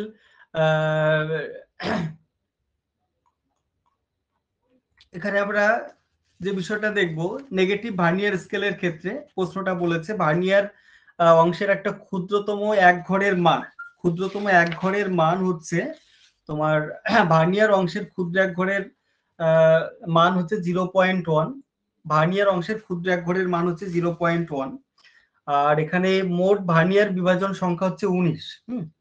অর্থাৎ number of vernier scale division হচ্ছে এখানে 19, n ইকুয়াল টু n হচ্ছে number of vernier scale division, এটা হচ্ছে তোমার 19। তো যাই হোক, এখানে একটা বিষয় দেখো, n plus 1 into D equal to V into N বলা যেতে পারে। এখানে n মানে হচ্ছে number of vernier scale division, আর ডি মানে তো জানোই least count of main scale, D মানে হচ্ছে least count of main scale. এখানে এখানে আমরা এটাকে আমরা ডি সমান আমরা বের করতে হবে মূল স্কেলের এক ঘরের মান। হ্যাঁ, list count of main scale বা ডি সমান আমাদের বের করতে হবে, তার জন্য সূত্রটাকে আমরা এইভাবে নিয়ে এসেছি ভি ইন্টু এন। তাহলে এখানে ভি মানে কি, ভি মানে হচ্ছে এখানে এখানে ভি ইন্টু এন, ভি মানে হচ্ছে তোমার ভার্নিয়ার স্কেলের একটা ক্ষুদ্রতম ঘরের মান, সেটা হচ্ছে ভি 0.1 অবশ্যই লেখা রয়েছে প্রশ্নে। আর 19 মানে হচ্ছে তোমার এন, এন সমান হচ্ছে এন মানে হচ্ছে number of vernier scale division, যেহেতু বলা আছে number of vernier scale division 19, তাহলে 0.1 ইন্টু 19 হবে। আর যে ক্ষেত্রে এন প্লাস 1, এন মানে হচ্ছে number of vernier scale division, N মানে 19, এটা প্লাস 1। তাহলে আমরা ডি সমান আমাদের বের করতে বলেছে মূল স্কেলের একটা ক্ষুদ্রতম ভাগের মান আমাদের বের করতে বলেছে। তাহলে ডি ইকুয়াল টু এই সূত্রে আমরা বের করব, এই সূত্রে আমরা বের করব 0.095। এখানে ভি সমান N plus 1 into D divided by N, কিন্তু আগের সূত্রে আমরা দেখেছিলাম যে ভি সমান সমান এন মাইনাস 1। এই সূত্রগুলো তোমাদের মনে রাখতে হবে, সূত্রগুলো যদি মনে রাখো এবং কোন অক্ষর দিয়ে কি বোঝানো হচ্ছে বিষয়গুলো যদি মনে রাখো, তাহলে কিন্তু তুমি অবশ্যই প্রশ্ন অনুযায়ী উত্তর করতে পারবে। তাহলে পরবর্তী কোশ্চেনে আমি চলে যাচ্ছি, এটা একদম সহজ কোশ্চেন। মানচিত্রে 9 স্কোয়ার ইঞ্চি আয়তনকে ভূমিভাগে 36 স্কোয়ার মাইল দূরত্বকে নির্দেশ করলে আরএফ কত হবে? দেখো 9 স্কোয়ার ইঞ্চি বলেছে, সুতরাং আমরা ইঞ্চি টিঞ্চি লিখবো না, ইঞ্চি মাইল কিছুই লিখবো না। তো এটা মূলত মানচিত্রে বোঝাচ্ছে, ডান দিকেরটা ভূমিতে বোঝাচ্ছে, গ্রাউন্ড ডিস্টেন্স বোঝাচ্ছে, বাঁ দিকেরটা ম্যাপ ডিস্টেন্স, ডান দিকেরটা গ্রাউন্ড ডিস্টেন্স। তাহলে রুট ওভার 9 করে দিলাম, রুট ওভার 36 করে দিলাম, তাহলে 3 ইকুয়াল টু 6, 1 ইকুয়াল টু 2, মানে 1 ইঞ্চি যদি হয় তাহলে 2 কি হবে, এখানে কিসে আছে, মাইলে হবে। তাহলে 1 ইঞ্চিতে 2 মাইল, তাহলে মাইলটাকে আমি ইঞ্চিতে কনভার্ট করে দিলাম, যেহেতু 1 মাইল সমান সমান 63,360 ইঞ্চি। তাহলে 1:12 67 20 এরকম টাইপের আরএফ হবে। কোনো বুঝতে অসুবিধা হলে আমাকে জানাবে, ক্লাস কন্টিনিউ করতে করতে যখন কারো বুঝতে কোনো অসুবিধা হবে, প্রবলেম হবে, তাহলে অবশ্যই আমাকে জানাবে। তারপরের কোশ্চেন আমি চলে যাচ্ছি। 1:50,000 স্কেলের একটা মানচিত্রকে আমি যদি 4 গুণ আয়তনে বাড়াই, 4 গুণ আয়তনে বাড়াই, তাহলে নতুন মানচিত্রের আরএফ কত হবে? 4 গুণ আয়তনে বাড়ালে যে আরএফ এর যে হর, এটা লব, এটা হর, হরটা যে 4 গুণ বাড়বে তা কিন্তু নয়। হরটা কত গুণ, মানে এখানে আয়তনে বাড়ানো হচ্ছে মানচিত্রটাকে, তাহলে হরটা অবশ্যই কমবে। তাহলে 4 গুণ বাড়ানো হলো মানে যে 4 ভাগের 1 ভাগ হয়ে যাবে হরটা, তা কিন্তু না। 4 গুণ যদি আয়তনে তুমি বাড়াও, হরটা কিন্তু তোমার হাফ হয়ে যাবে। তাহলে আমি কি করবো, 4 গুণ আয়তনে বাড়ানো হচ্ছে, 4টাকে রুট ওভার করে অর্থাৎ 2 আসবে, এই রুট ওভার করে যেটা হবে, এটা এই 50,000কে ওই 2 দিয়ে ভাগ করা যাবে, ভাগ করতে হবে, তাহলে কিন্তু আমি আরএফটা পাবো। তাহলে সূত্রটা হচ্ছে এরকম, 1:50,000 ডিভাইডেড বাই যে গুণ বাড়ানো হবে সেটাকে আমি রুট ওভার করে সেটা দিয়ে ভাগ করে দেবো হরটাকে। তাহলে 50,000 divided by root over 4 equal to 1:25,000। তাহলে কোনো মানচিত্রকে 4 গুণ যদি আয়তনে বাড়ানো হয়, আরএফ অবশ্যই আমাকে দেখতে হবে যে আরএফটা অবশ্যই কমবে। যদি মানচিত্র আয়তনে বাড়ে, নতুন মানচিত্র যদি আয়তনে বাড়ে, তাহলে আমার আরএফটা হরটা কমে যাবে। নতুন মানচিত্র যদি মানে আয়তনে কমে যায়, তাহলে আরএফ এর হরটা বেড়ে যাবে। এই বিষয়টা তোমরা একটু বুঝে নেওয়ার চেষ্টা করবে। তাহলে এখানে এই সূত্র মিলে করলে 1:25,000 এটা চলে আসবে। এবারে দেখো পরের কোশ্চেন। আগেরটা দেখলাম আমরা মানচিত্রটা বাড়ানো হয়েছিল, এবারে আমরা দেখব মানচিত্রটাকে হ্রাসপ্রাপ্ত করা হয়েছে। একটি মানচিত্রের প্রকৃত স্কেল 1:4 লক্ষ। মানচিত্রটির আয়তন 1 মানে 4 ভাগের 1 ভাগ হ্রাসপ্রাপ্ত করা হলে আরএফ কত হবে? তাহলে এক্ষেত্রে কি করতে হবে, 1:40 4 লক্ষ 1:4 লক্ষ ইন্টু √1/4 √1/4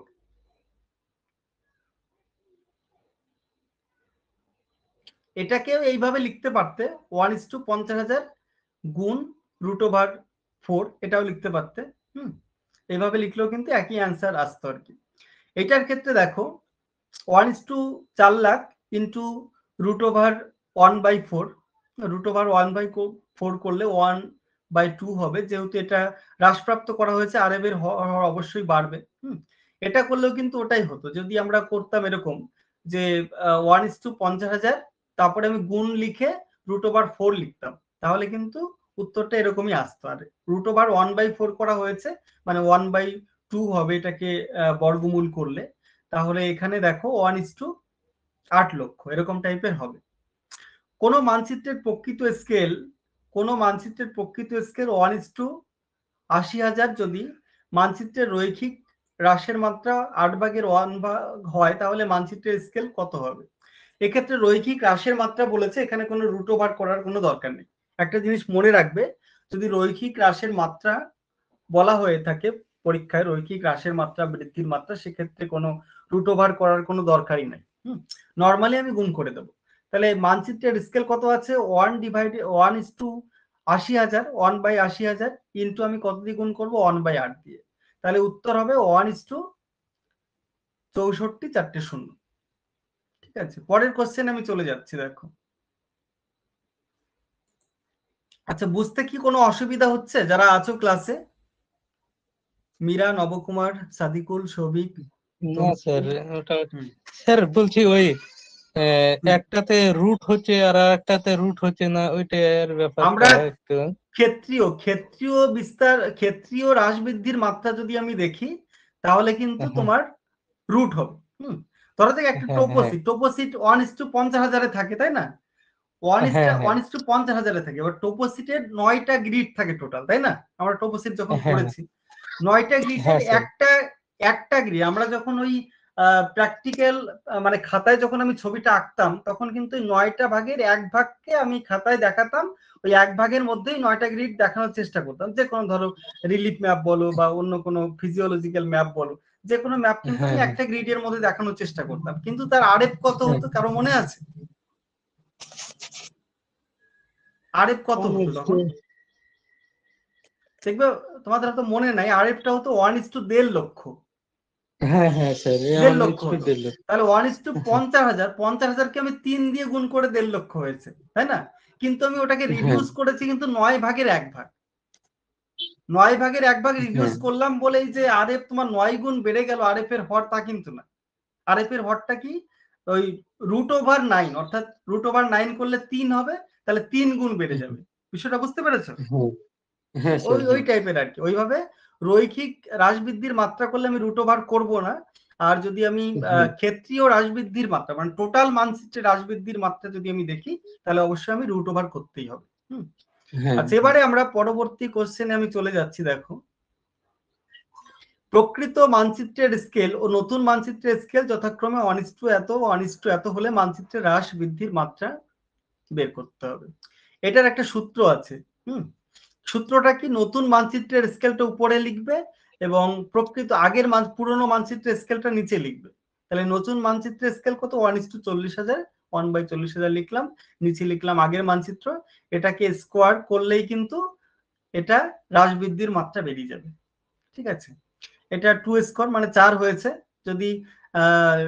যদি এটা মানে ভগ্নাংশে আসতো আর কি, দেখা গেল 1/4 এরকম টাইপের হতো, তাহলে কিন্তু ব্যাপারটা ঠিক মানে এটা হ্রাসের মাত্রা হয়ে যেত তখন।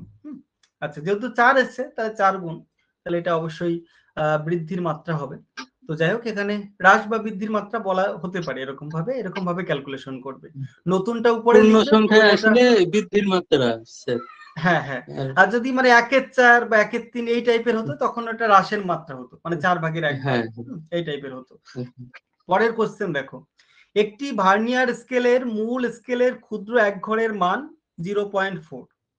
ভালো করে দেখো, 0.4 হচ্ছে মূল স্কেলের ক্ষুদ্রতম ভাগের মান। তাহলে আমরা যখন ভার্নিয়ার স্থিরাঙ্ক যে সূত্রটা ডি বাই এন, ডি মানে কি, ডি মানে হচ্ছে least count of main scale. এখানে least count of main scale D equal to 0.4, বুঝতেই পারছো প্রশ্ন দেখে। আর কি বলেছে, এমএসডি ইজ টু ভিএসডি, মানে main scale division is to vernier scale division is to equal to 19:20। তাহলে ভার্নিয়ার স্কেল ডিভিশন কত, 20। তাহলে আমরা ভিসি এর সূত্র জানি ডি বাই এন। ডি মানে হচ্ছে তোমার least count of main scale, আর এর মানে কি, number of vernier scale division. এখানে number of vernier scale division 20 আছে, তাহলে আমি 0.4 কে 20 দিয়ে ভাগ করলে যেটা হবে এটাই হবে আমার ভিসি। বোঝা গেল? বলবে, বুঝতে অসুবিধা হলে বলবে। পরের কোশ্চেন আমি চলে যাচ্ছি। মূল স্কেলের ক্ষুদ্র এক ঘরের মান 0.1, অর্থাৎ list count of main scale অর্থাৎ ডি ইকুয়াল টু হবে 0.1। মূল স্কেলের সঙ্গে ভার্নিয়ার স্কেলের ক্ষুদ্র এক ঘরের মান 0.01। ভার্নিয়ার স্কেলটা 0.09। তাহলে এখানে তো আর কিছু দরকার নেই। মেইন স্কেলের ক্ষুদ্র এক ঘরের মান থেকে ভার্নিয়ার স্কেলের ক্ষুদ্র এক ঘরের মানের যে পার্থক্য সেটাই ভার্নিয়ার কনস্ট্যান্ট। এখানে তো ডি বাই এন এই সূত্র দরকার নেই। এই সূত্র কোনটা দরকার, ডি মাইনাস সি। ডি মানে কি, ডি মানে least count of main scale, C মানে কি least count of vernier scale. দুটোই যেহেতু দেওয়া আছে, তাহলে দুটো বিয়োগ করলেই যেটা হবে সেটা ভার্নিয়ার কনস্ট্যান্ট। বোঝা গেল বিষয়টা? হ্যাঁ স্যার। এবার দেখো, মূল মানচিত্রে ও নতুন মানচিত্রে একটি সড়ক পথের দৈর্ঘ্য যথাক্রমে 40 সেন্টিমিটার ও 20 সেন্টিমিটার হলে নতুন মানচিত্রে হ্রাস বা বৃদ্ধির মাত্রা নির্ণয় করো। হ্রাস বা বৃদ্ধির মাত্রা রৈখিক ভাবে বলেছে, যেহেতু ওখানে কোনো স্কোয়ার রুট কিছু করার দরকার নেই। এটা জাস্ট নতুন মানচিত্রে কত 20 আর পুরনো মানচিত্রে কত 40। তাহলে আমি নতুনটা উপরে লিখবো, সবসময় মনে রাখবা নতুনটা উপরে লিখতে হবে, পুরনোটা নিচে লিখতে হবে। তাহলে 20/40। এটা যেহেতু উত্তর হবে 1, তাহলে কি হ্রাসের মাত্রা হবে না বৃদ্ধির মাত্রা হবে? হ্যাঁ, অবশ্যই হ্রাসের এর মাত্রা হবে। আগেরটা স্যার বিপরীত এটা। হ্যাঁ হ্যাঁ, এটা বিপরীত, মানে আগেরটা অবশ্য মানে ক্ষেত্রীয় হ্রাসের বৃদ্ধির মাত্রা, কিন্তু এখানে কিন্তু টোটাল রৈখিক বলেছে, মানে আমার একটা লাইন, একটা সরল রেখা। না একটা স্যার, সরল এটার রেখা। আগেরটা ওই যে যেটা 4 গুণ হলো স্যার ওইটা। হ্যাঁ হ্যাঁ, এটা 4 গুণ হলো। এটা কিন্তু হ্যাঁ হ্যাঁ, এটা মানচিত্রের এটা আমি যেটা বলছিলাম যে মানচিত্রের হ্রাস বৃদ্ধির মাত্রা, কিন্তু এটা কিন্তু রৈখিক বলা ছিল না, তার জন্য কিন্তু হ্যাঁ স্কোয়ারটা হ্যাঁ করেছিলাম আমি। হ্যাঁ, কিন্তু হ্যাঁ এক্ষেত্রে স্যার। বিষয়টা হ্যাঁ শুধুমাত্র ডিস্টেন্স দেওয়া আছে, মানে দৈর্ঘ্য দেওয়া আছে। ধরো কোনো রাস্তার দৈর্ঘ্য হতে পারে, কোনো সরলরেখার দৈর্ঘ্য। এটা প্রথমে কি হ্যাঁ ভেবেছে, প্রথম মেইন মানচিত্রে দুটো মানচিত্র ধরো, প্রথম মানচিত্রে 40 সেন্টিমিটার আর নতুন মানচিত্রে 20 করা হয়েছে, মানে একটু ছোট করা হয়েছে। ছোট করা হ্যাঁ মানে কি, হ্রাস করা হয়েছে। তাহলে কত হ্যাঁ কত গুণ হ্রাস করা হয়েছে, মানে 2/1 আর কি, 1/2 টাইমস হ্রাস করা হয়েছে। তাহলে উপরে আমি নতুনটা লিখবো, নিচে পুরনোটা লিখবো, 20/40। এটা হবে 1/2 অংশ হ্রাস করা হয়েছে। বুঝতে পারলে? তারপরের প্রশ্নে হ্যাঁ আমি স্যার। চলে যাচ্ছি। দেখো, একটি মানচিত্রের স্কেল 1:50,000। 1:50,000 মানে টোপোসিটের মানচিত্রে যে স্কেলটা থাকে আর কি নর্মালি। মানচিত্রটি 25% হ্রাস ঘটিয়ে নতুন মানচিত্রে পরিণত করা হয়েছে। তাহলে নতুন মানচিত্রের আরএফ কত হবে? 25% মানে বুঝতে পারছো, 25% কমানো হয়েছে মানে কি, 100 ভাগের 25 ভাগ নেওয়া হয়েছে, তাই তো? 25% মানে এটাই, 100 শতকরা 25 ভাগ নেওয়া হয়েছে। তাহলে 100 ভাগের 25 ভাগ মানে 1/4 বলতে পারি, 4 ভাগের 1 ভাগ নেওয়া হয়েছে। তাহলে কি করব, আমি স্কেলের সঙ্গে √1/4 গুণ করে দেবো। তাহলে অবশ্যই 25% হ্রাস করা হয়েছে, মানে এটা হ্রাসের মাত্রা। তাহলে 1/4 দেখেই বুঝতে পারছি। তাহলে হ্রাসের মাত্রা না বৃদ্ধির মাত্রাটা আমার জানার দরকার নেই, আমার শুধু জানতে হবে নতুন মানচিত্রে আরএফ কত হবে। নতুন মানচিত্রে আরএফ বের করতে হলে পুরনো মানচিত্রের আরএফ ইনটু কত গুণ হ্রাস বা বৃদ্ধি করা হয়েছে √ওভার দিয়ে সেটা করতে হবে। বোঝা গেল? তাহলে 1:50,000 দেওয়াই আছে অলরেডি। আমরা 25% হ্রাস ঘটানো হয়েছে, মানে 1/4, এটাকে আমি √ওভার করবো। তাহলে হচ্ছে তোমার 1/2। তাহলে 1/50,000 ইন্টু 1/2 এইভাবে করলে 1:1,00,000 হয়ে যাবে। ক্লিয়ার হয়েছে সবার?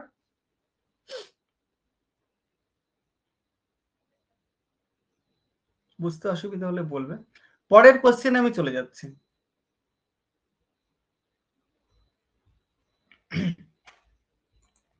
আচ্ছা, বাকি যারা রয়েছে তোমরা একটু বলো তোমরা বুঝতে পারছো কিনা। তাসলিমা, তনুশ্রী, সৌভিক, সাদিকুল।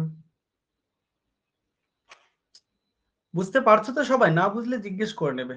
আচ্ছা এবারে দেখো পরবর্তীতে একটা কোশ্চেন রয়েছে। হ্যাঁ, সৃজনী ভূগোলকে নিরক্ষরেখার দৈর্ঘ্য। সৃজনী ভূগোলক বলতে জেনারেটিং গ্লোব, যেটা আমরা প্রজেকশনের জন্য বানানো হয়। সৃজনী ভূগোলকের নিরক্ষরেখার দৈর্ঘ্য, লেন্থ অফ ইকুয়েটর 68.802 সেন্টিমিটার হলে আরএফ কত হবে? তাহলে 2 পাই আর মানে বৃত্তের যে পরিধি, সেটা সূত্র হচ্ছে 2 পাই আর। নিরক্ষরেখার দৈর্ঘ্য মানে একটা বৃত্তের পরিধিকে নির্দেশ করে। তো 2 পাই আর ইকুয়াল টু এত যদি হয়, তাহলে আর ইকুয়াল টু কত হবে? আর ইকুয়াল টু হবে কত হবে? আর ইকুয়াল টু হবে 10, এটাকে করা হয়েছে আর কি। 2 পাই আর যদি এত হয়, তাহলে পাই এর মান যেহেতু 22/7, সেই হিসাবে আর এর মানটা বের করা হয়েছে। এটা তো এমনি নর্মালি ক্যালকুলেশন করতে পারবে, আর এর মানটা এইভাবে পাওয়া যাবে। এইবার আর এফটা কত হবে? তাহলে আমরা নর্মালি আর এর মানটা আমরা পেয়ে গেছি। আর মানে কি? রেডিয়াস, রেডিয়াস অফ সৃজনী ভূগোলক, রেডিয়াস অফ জেনারেটিং গ্লোব। আর অ্যাকচুয়াল রেডিয়াস কত? পৃথিবীর ব্যাসার্ধ কত? প্রকৃত ব্যাসার্ধ কত পৃথিবীর? বলতে পারবে? 6370 কিলোমিটার। 6370 কিলোমিটার, যেটা রাউন্ড ফিগারে 6400 কিলোমিটার বলা হয়। তো 6400 কিলোমিটার ওটা ধরেই করা হয় মূলত প্রজেকশনের ক্ষেত্রে। আমরা অঙ্কগুলো দেখেছি প্র্যাকটিক্যাল করার সময়। তো এখানে কত দিয়ে গুণ করা হয়েছে? একক, দশক, শতক, হাজার, অযুত, লোক, 1 লাখ দিয়ে গুণ করা হয়েছে। তাহলে উপরে এইটা লেখা হয়েছে, এই রেডিয়াসটা লেখা হয়েছে, নিচে এইটা লেখা হয়েছে। তাহলে নিচে এত দিয়ে কেন গুণ করা হয়েছে বলতে পারবে? আরএফ বের করছি আমরা, সেন্টিমিটারে আমরা বের করব, এবং নিচে 1 লক্ষ দিয়ে গুণ করা হয়েছে কারণ কিলোমিটারটাকে সেন্টিমিটারে কনভার্ট করা হয়েছে। এইটা থেকে 1:, এত হবে। এটা কি করে আসবে? তোমরা পারবে তো ক্যালকুলেশন করতে? এটা তো একদমই সহজ। মানে এই 10.950 এইটা দিয়ে কিন্তু নিচেরটাকে ভাগ করে দিতে হবে, তবেই কিন্তু এইটা আসবে। ঠিক আছে, 1:, এইটা আসবে। বুঝতে অসুবিধা হলে বলবে। কোন মানচিত্রে, পরে কোশ্চেন, কোন মানচিত্রের 2 সেন্টিমিটার দূরত্ব ভূপৃষ্ঠের 10 কিলোমিটার দূরত্ব নির্দেশ করে আরএফ কত? সহজ জিনিস। কোন মানচিত্রে এ ও বি দুটো স্থান রয়েছে, দুটো স্থানের মধ্যে মধ্যবর্তী রৈখিক দূরত্ব 1 সেন্টিমিটার, যা ভূপৃষ্ঠে 500 মিটারের সমান। কোন মানচিত্রে এ ও বি দুটো স্থানের মধ্যবর্তী রৈখিক দূরত্ব হচ্ছে 1 সেন্টিমিটার, যা ভূপৃষ্ঠের 500 মিটারের সমান। আরএফ কত? একদম সহজ জিনিস। 3 ইঞ্চি দূরত্ব 1 মাইল, একদম সহজ জিনিস। কোন মানচিত্রে 5 ইঞ্চি দূরত্ব 100 ফুট। এগুলো যাচ্ছি না, নর্মাল কোশ্চেন গুলো, এগুলো দেখে নেবে পরে। আচ্ছা, এগুলো নর্মাল কোশ্চেন। আচ্ছা, পরে কোশ্চেনে দেখো, এটা একটি মানচিত্রের আরএফ 1:50,000, মানচিত্রটাকে 9 ভাগের 1 ভাগ ছোট করা হয়েছে, নতুন মানচিত্রে আরএফ কত হবে? 9 ভাগের 1 ভাগ ছোট করা হয়েছে।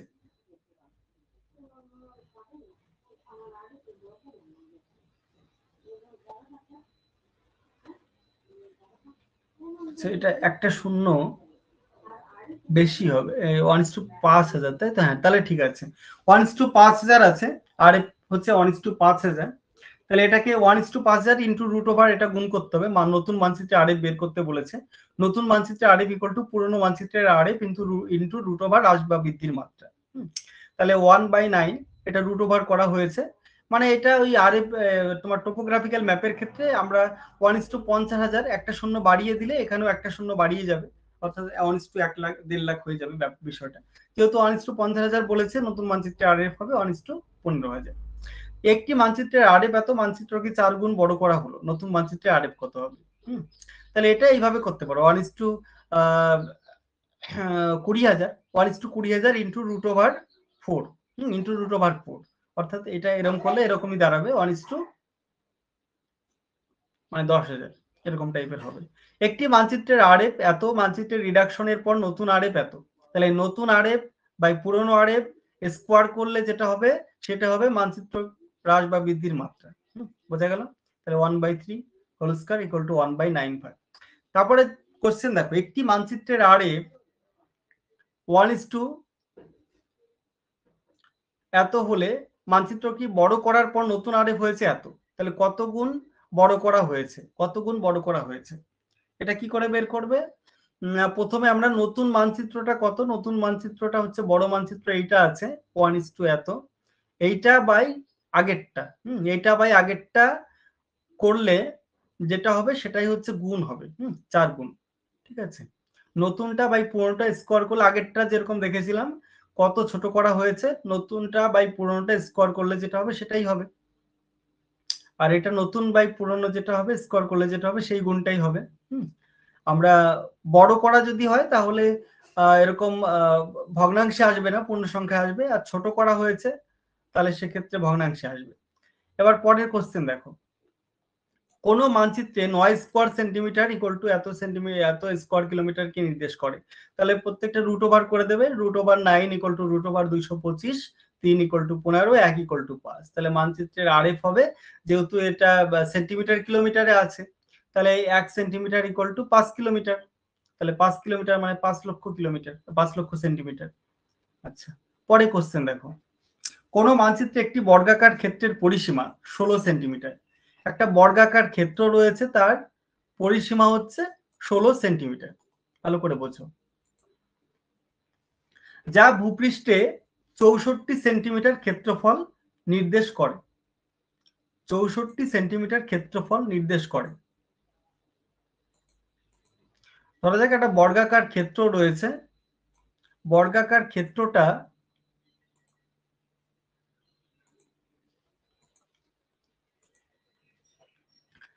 একটা বর্গাকার ক্ষেত্র, তার পরিসীমা বলা হচ্ছে 16 সেন্টিমিটার। পরিসীমা যদি 16 সেন্টিমিটার হয় তাহলে তার বাহুর দৈর্ঘ্য কত হবে, বর্গক্ষেত্রের বাহুর দৈর্ঘ্য, বর্গক্ষেত্রের পরিসীমা হচ্ছে 4 ইন্টু বাহু, তাহলে বাহুর দৈর্ঘ্য কত হবে 16/4, তাই তো, বাহুর দৈর্ঘ্য।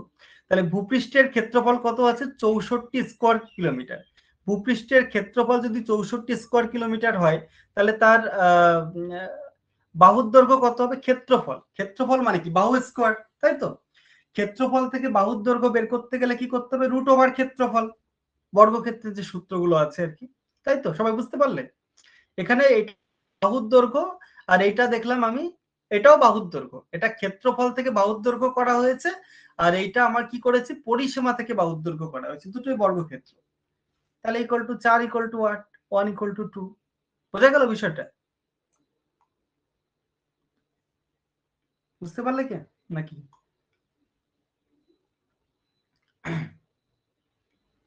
বোঝা গেল বিষয়টা, তাহলে বলবে।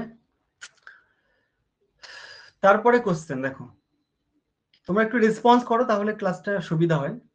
পরের কোশ্চেন দেখো, কোন মানচিত্রের একটি বৃত্তাকার ক্ষেত্রের ব্যাসার্ধ, একটা বৃত্তাকার ক্ষেত্র তার যে রেডিয়াস বা ব্যাসার্ধ অর্থাৎ আর, এটা ইকুয়াল টু কত 3 সেন্টিমিটার, বৃত্তের ব্যাসার্ধ 3 সেন্টিমিটার, ওই বৃত্তের পরিধি হচ্ছে 56.52 কিলোমিটার। তাহলে পরিধি যেহেতু আছে, পরিধির থেকে আমি ব্যাসার্ধ বের করতে পারবো। পরিধির সূত্র কি, বৃত্তের পরিধির সূত্র হচ্ছে 2πr, তাহলে 2πr equal to 2πr equal to কি হবে 56.52, তাই তো। এটা হচ্ছে ক্ষেত্রের পরিধি দেওয়া রয়েছে, পরিধি বিষয়টা দেওয়া রয়েছে দেখো। এইবার এখান থেকে আমি আর এর মানটা পেয়ে যাব, আর এর মানটা আমি কত পেলাম 9, তাহলে আমার প্রশ্ন অনুসারে আমার 3 সেন্টিমিটার মানচিত্রে হলে আমার অ্যাকচুয়াল লেন্থ হবে ভূপৃষ্ঠে হবে কত 9 কিলোমিটার, তাহলে 1:2 এত হবে। বুঝতে অসুবিধা হলো এটা?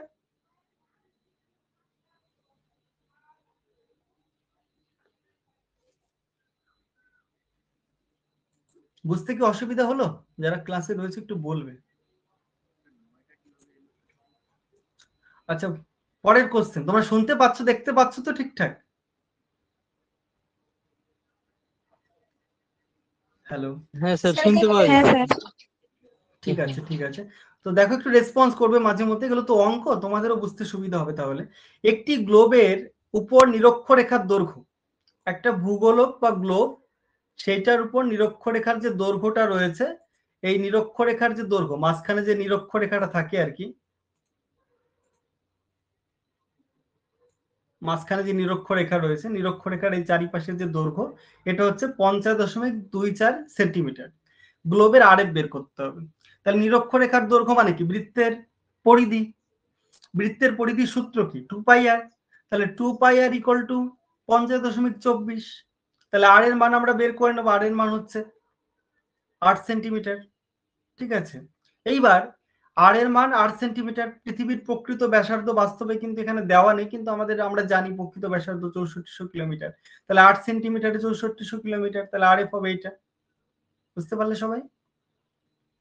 এরকম কোশ্চেন কিন্তু পরীক্ষা দিয়ে দিতেই পারে, এমসিকিউ কোশ্চেন দিতেই পারে এরকম। তোমাদের এইভাবে কিন্তু সলভ করে তোমাদের অ্যান্সার বের করতে হবে। তারপরে দেখো, একটি রাস্তার দৈর্ঘ্য মূল মানচিত্র পুনরুৎপাদিত মানচিত্রে রোটামিটারের সাহায্যে 21 সেন্টিমিটার 10.5 সেন্টিমিটার। মেইন মানচিত্রে 21 এবং নতুন করে যে মানচিত্র আঁকা হয়েছে 10.5। এর রৈখিক হ্রাসবৃদ্ধির মাত্রা, এখানে রৈখিক হ্রাসবৃদ্ধির মাত্রা বের করতে বলেছে। রাস্তার দৈর্ঘ্য যেহেতু, ঠিক আছে, রৈখিক হ্রাসবৃদ্ধির মাত্রা বের করতে বলেছে। রৈখিক হ্রাসবৃদ্ধির মাত্রা যদি বের করি আমি, তাহলে হবে, আর মানচিত্রের হ্রাসবৃদ্ধির মাত্রা বের করতে গেলে এটাকে স্কোয়ার করে দিতে হবে আর কি।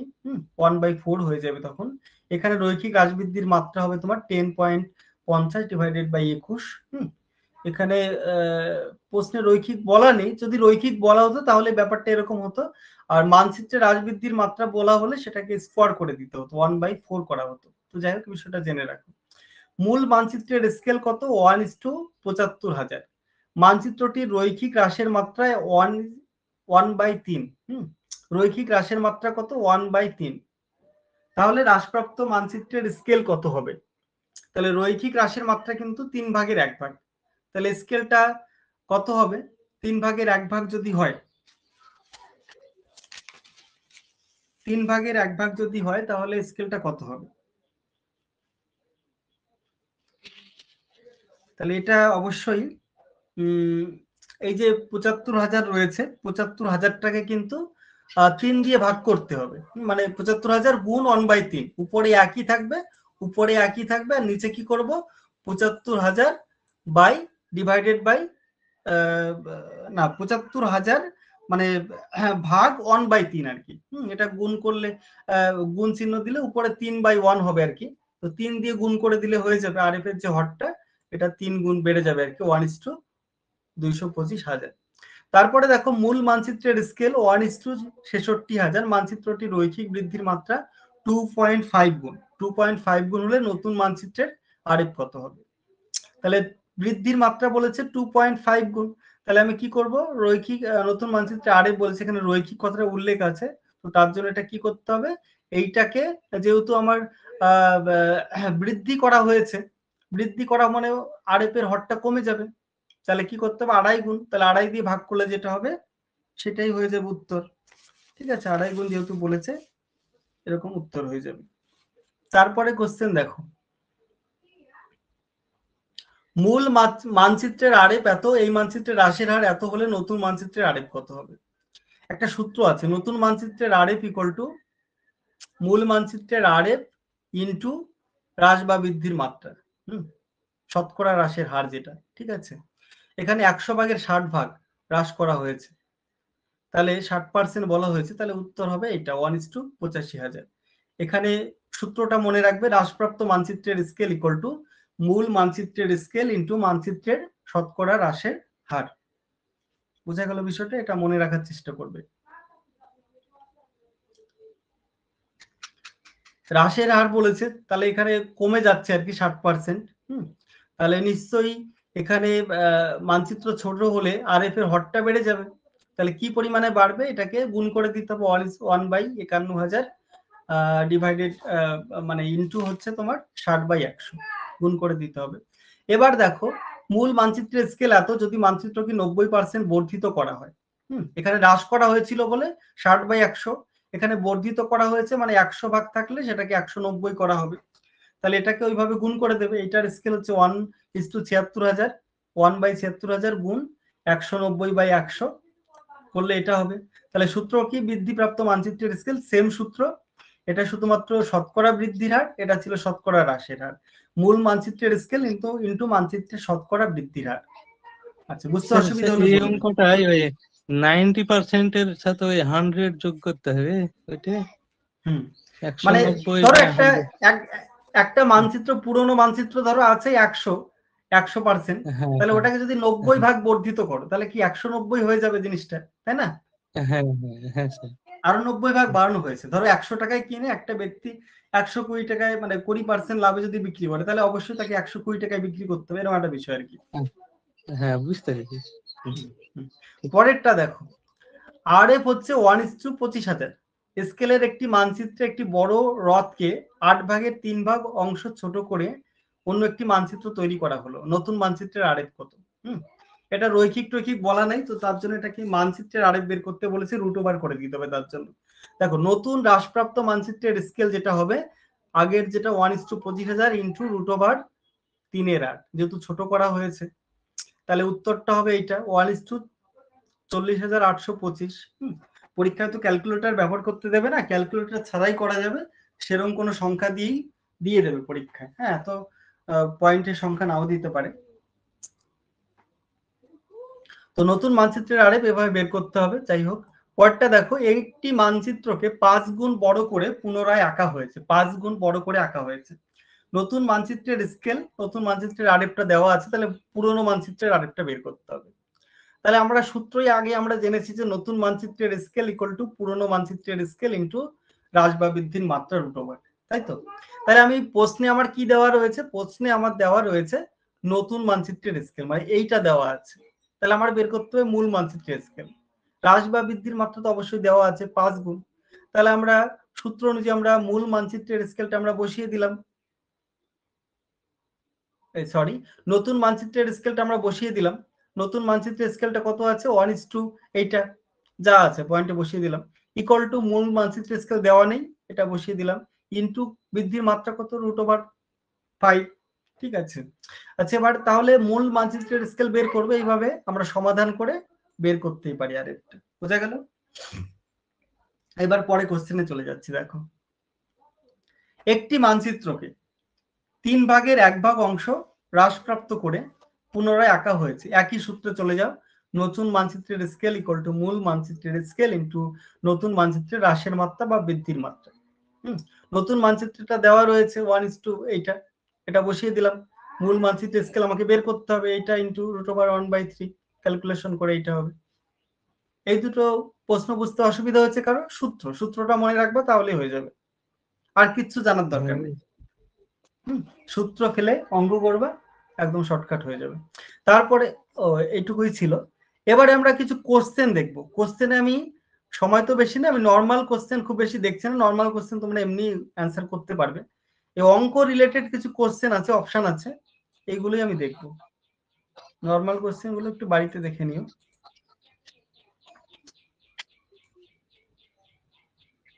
আচ্ছা, নর্মাল কোশ্চেন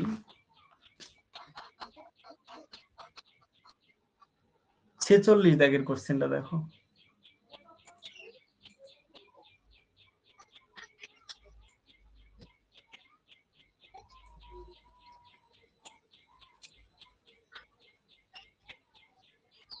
আচ্ছা, কারো কাছে যদি খাতা কলম থাকে তোমরা করে দেখতে পারো বিষয়টা। দেখো, 1:1 লক্ষ স্কেলের মূল মানচিত্রটি রৈখিকভাবে 2 গুণ বৃদ্ধি করলে পুনরুৎপাদিত মানচিত্রের স্কেল কত হবে? রৈখিকভাবে 2 গুণ বাড়ানো হয়েছে, তাহলে নতুন মানচিত্রের স্কেলটা কত হবে?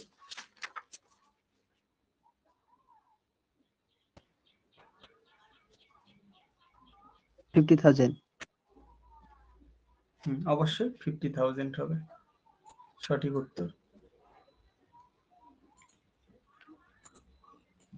আচ্ছা, এবারে পরের কোশ্চেন আমি চলে যাচ্ছি।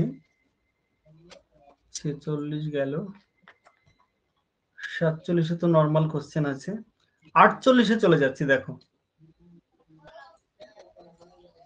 একটি রেলপথের দৈর্ঘ্য মূল মানচিত্র ও নতুন মানচিত্রের রোটামিটার দ্বারা যথাক্রমে 21 সেন্টিমিটার ও 12.60 সেন্টিমিটার পরিমাপ করা হয়েছে। হ্রাস বা বৃদ্ধির মাত্রা কত? নতুন মানচিত্র হচ্ছে 12.60 আর পুরনো মানচিত্রে 21। তাহলে হ্রাস বা বৃদ্ধির মাত্রা শতাংশ বের করতে হবে। কি করে করবে?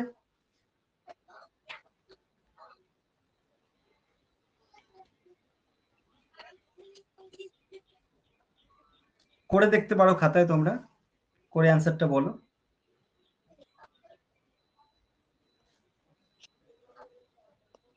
এই সূত্র মূত্র গুলো সব ভুলে গেলাম।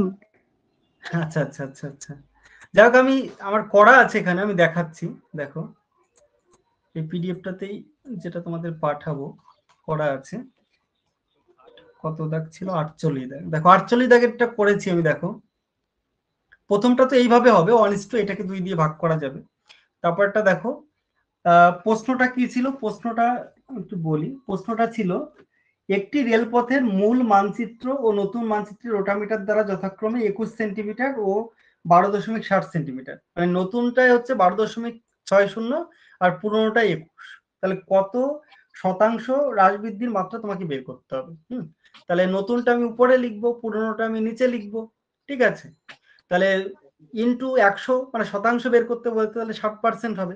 যদি এরকমটা হতো যে নতুনটা 21 হতো, পুরোনোটা এইটা হতো, তাহলে কিন্তু ব্যাপারটা কিন্তু 100-র বেশি হয়ে যেত তখন পার্সেন্টেজটা। তো যাই হোক, বুঝতে পারলে বিষয়টা? স্যার এটা আচ্ছা, এবার হ্রাস হলো না বৃদ্ধি হলো? এটা তো প্রশ্নেই বলা, মানে 60% হ্রাস বা বৃদ্ধির মাত্রা শতাংশে বের করো। এটা তো মানে দেখেই বোঝা যাচ্ছে, নতুনটা হচ্ছে তোমার 12.60 আর পুরোনোটা ছিল 21 সেন্টিমিটার।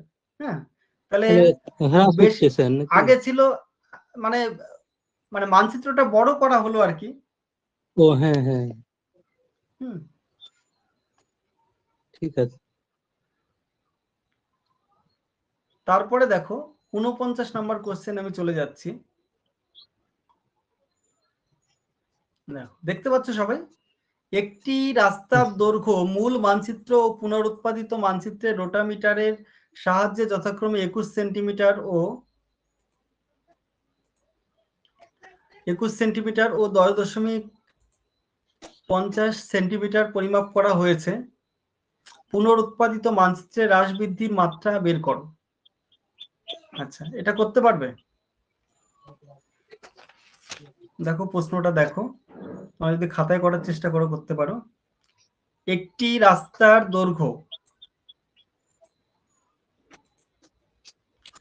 রাস্তার দৈর্ঘ্য, মূল মানচিত্র ও পুনরুৎপাদিত মানচিত্রে রোটামিটার সাহায্যে 21 সেন্টিমিটার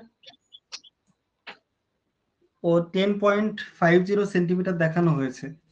এর রৈখিক ব্যাপারটা দেখানো হয়েছে, কিন্তু মানচিত্রের হ্রাস বৃদ্ধির মাত্রা বের করতে হবে তোমাকে। তাহলে কি করে করবে এটা?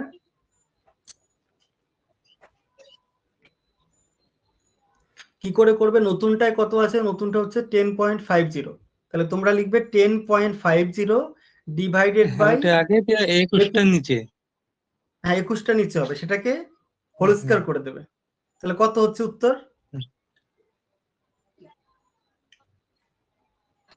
কত হচ্ছে বলো?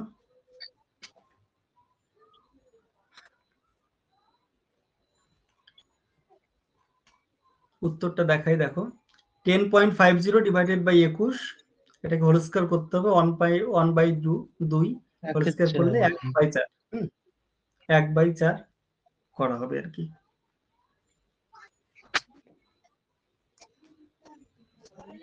আচ্ছা, এটা বৃদ্ধির মাত্রা হবে না হ্রাসের মাত্রা হবে বলতে পারবে? 1/4 মানে হ্রাসের রুটে মাত্রা থাকলে হবে, তো হ্যাঁ। হ্যাঁ 1/4 যেহেতু বলেছে, তাহলে হ্রাসের মাত্রা হবে, এটা একটু ভুল লেখা হয়েছে, যাই হোক। হ্যাঁ, মানে রুট ওভারে থাকলে সবসময় হ্রাস আর পূর্ণ সংখ্যায় হলে বৃদ্ধি। ভগ্নাংশে, হ্যাঁ ভগ্নাংশে থাকলে এরকম হ্রাসের মাত্রা হয় আর কি। হ্যাঁ, আচ্ছা, তারপরে পরের কোশ্চেন আমি চলে যাচ্ছি। দেখো 50 নম্বর কোশ্চেনে ছিল, মূল মানচিত্রে রোটামিটার সাহায্যে একটি নদীর দৈর্ঘ্য যথাক্রমে এত সেন্টিমিটার ও এত সেন্টিমিটার পরিমাপ করা হয়েছে, নতুন মানচিত্রে হ্রাস বা বৃদ্ধির মাত্রা কত?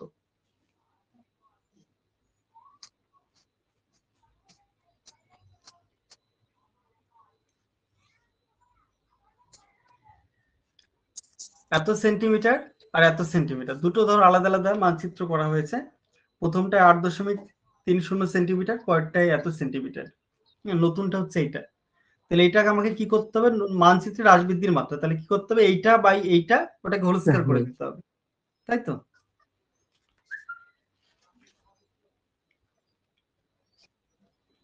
তাহলে উত্তরটা কত হবে বলো তো, কত হতে পারে উত্তরটা? এইটা ডিভাইডেড বাই এইটা করলে কত হচ্ছে? 3 হচ্ছে। তাহলে 3টাকে স্কোয়ার করে দিলে কত হবে? 9 হবে, তাই তো? এটা 9 গুণ বৃদ্ধির মাত্রা, কিন্তু এটা আগেরটা ছিল হ্রাসের মাত্রা, এটা হচ্ছে বৃদ্ধির মাত্রা। বুঝতে পারলে এটা? হ্যাঁ, এটা যেহেতু পূর্ণ সংখ্যায় আছে ওই জন্য। হ্যাঁ, একদম। তারপরে 51 নম্বরে চলে যাও। 51 নম্বরে বলছে কি দেখো,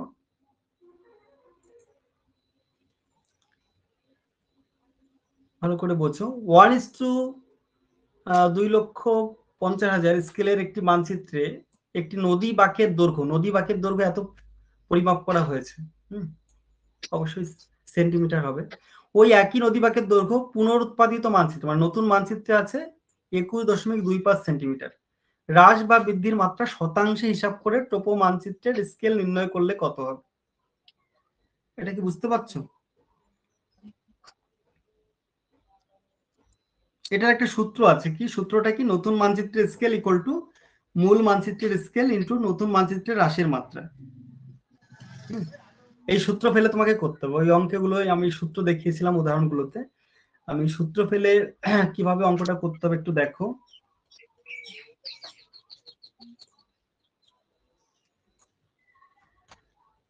এই যে অঙ্কটা,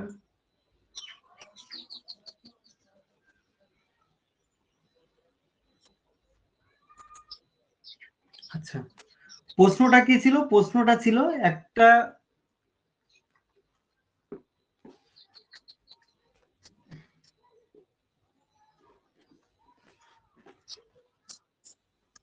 এটা তো না,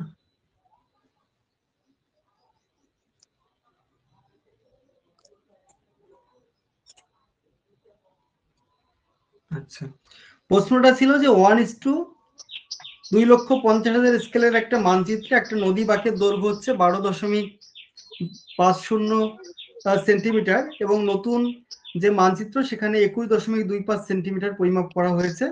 হ্রাস বা বৃদ্ধির মাত্রাটা শতাংশে হিসাব করে তোমার টোপো মানচিত্রের স্কেল নির্ণয় করলে কত হবে? এখানে শতাংশ ব্যাপারটা দেখছি না, দুটোই যেহেতু শতাংশের ব্যাপারটা রয়েছে।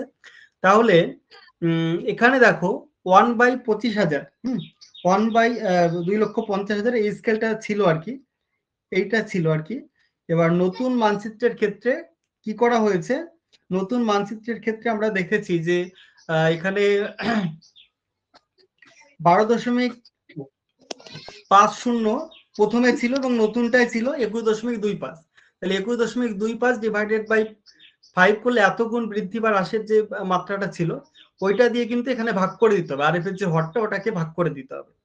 তাহলে উত্তরটা হবে তোমার, এটা করলে যেহেতু 1.7 হয়, তাহলে উত্তরটা হবে আরএফটা হবে এটা। নতুন মানচিত্রে আরএফটা এটা হবে। আচ্ছা, এগুলো পরে একটু দেখে নেবে, পরে অসুবিধা হলে আমাকে জানাবে, এখন একটু বুঝতে অসুবিধা হতে পারে।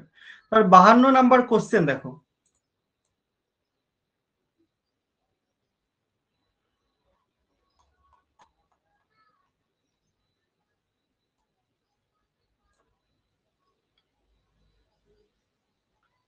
দেখো এটা একদম সহজ প্রশ্ন। একটি মানচিত্রকে 3 ভাগের 1 ভাগ অংশ হ্রাসপ্রাপ্ত করে পুনরায় আঁকা হয়েছে। যদি মানচিত্রের স্কেল এত হয় তাহলে মূল মানচিত্রের স্কেল কত হবে? সূত্রে চলে যাও। সূত্রটা কি? নতুন মানচিত্রের স্কেল ইকুয়াল টু মূল মানচিত্রের স্কেল ইন্টু নতুন মানচিত্রের হ্রাস বা বৃদ্ধির মাত্রা। তাহলে আমাকে বের করতে মূল মানচিত্রের স্কেল কত। তাহলে মূল মানচিত্রের স্কেল আমাকে বের করতে হবে। দেখো আমি সূত্রে চলে যাচ্ছি। 52 নাম্বার কোশ্চেন। তাহলে নতুন মানচিত্রের স্কেল ইকুয়াল টু মূল মানচিত্রের স্কেল, একটু এটা নতুনটা দেওয়া রয়েছে, দেখো নতুনটা দেওয়া রয়েছে, তাহলে আমাকে মূলটা বের করতে হবে। মূলটা বের করতে গেলে এইভাবে বের করতে হবে। তারপরে 1:, কত, 69,282, 52টা হয়ে গেল, এইটা হবে রাইট অ্যান্সার। তারপরে আমি 53 নাম্বারে চলে যাচ্ছি। দেখো 53 নাম্বারে বলা হচ্ছে যে একটা মানচিত্রকে 5 গুণ বড় করে পুনরায় আঁকা হয়েছে, 5 গুণ বড় করে। নতুন মানচিত্রের স্কেল 1 সেমিতে এত হলে মূল মানচিত্রের আরএফ কত? একই সূত্র ফেলে দাও, একই সূত্র ফেললে চলে আসবে। তাহলে ওটা কিভাবে করা হয়েছে দেখো, এই যে নতুন মানচিত্রের স্কেল ইকুয়াল টু মূল মানচিত্রের স্কেল ইন্টু নতুন মানচিত্রের বৃদ্ধির মাত্রা। দেখো নতুন মানচিত্রের স্কেলটা অবশ্যই দেওয়া রয়েছে, আমাদের বের করতে মূল মানচিত্রের স্কেল, এইভাবে ক্যালকুলেশন করলে এটা বেরিয়ে যাবে। এবারে আমরা 54 নাম্বার কোশ্চেনে চলে যাচ্ছি। দেখো 54 নাম্বার কোশ্চেনে বলা হচ্ছে মূল মানচিত্রের স্কেল 1:660 মানচিত্রের রৈখিক বৃদ্ধির মাত্রা এত গুণ হলে পুনরুৎপাদিত মানচিত্রের স্কেল কত হবে। রৈখিক বৃদ্ধির মাত্রা বলেছে, এখানে বেশি ভাবার দরকার নেই, মানে বৃদ্ধির মাত্রা বলেছে, তাহলে আরএফ এর স্কেলটা কি হবে, আরএফ এর যে স্কেলটা বৃদ্ধি বলেছে, মানচিত্রটা বড় করা হয়েছে, তাহলে আরএফ এর হরটা কিন্তু কমে যাবে। কমে যাওয়া মানে 2.5 দিয়ে ভাগ করে দিতে হবে, কতটা কমে যাবে, তাহলে কতটা কমে যাবে, এটাকে 2.5 দিয়ে ভাগ করে দিতে হবে। তাহলে 66কে 2.5 দিয়ে, 66,000কে 2.5 দিয়ে ভাগ করলে 26,400 হয়, আর কিছু দরকার নেই। এটা অ্যান্সার, রাইট অ্যান্সার। 54টা বুঝতে পারলে সবাই, একদম সহজ।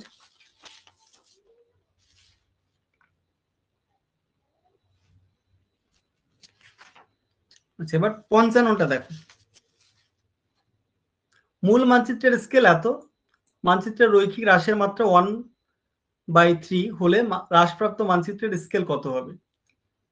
তাহলে হ্রাসপ্রাপ্ত স্কেল এটা একটু মানে বুদ্ধি খাটিয়ে করা যেতেই পারে মুখে মুখে। দেখো 1:75,000 মানচিত্রটাকে কি করা হয়েছে, হ্রাস করা হয়েছে, রৈখিক ভাবে হ্রাস করা হয়েছে। তাহলে রৈখিক ভাবে তুমি যদি হ্রাস করো, রৈখিক ভাবে হ্রাস করা হলে এটা ক্ষেত্রফলে হ্রাস করা হবে, টোটাল মানচিত্র হ্রাস করা হবে 1/9। হ্যাঁ রৈখিক ভাবে দেওয়াই রয়েছে, তাই এর রুট করার দরকার নেই, স্কোয়ার করার দরকার নেই। তো দেখো ছোট করা হয়েছে, ছোট করা হলে কি হবে, আরএফ এর হরটা বাড়বে না কমবে বলো। মানচিত্রটাকে যদি ছোট করা হয় তাহলে আরএফ এর হরটা বাড়বে নাকি কমবে।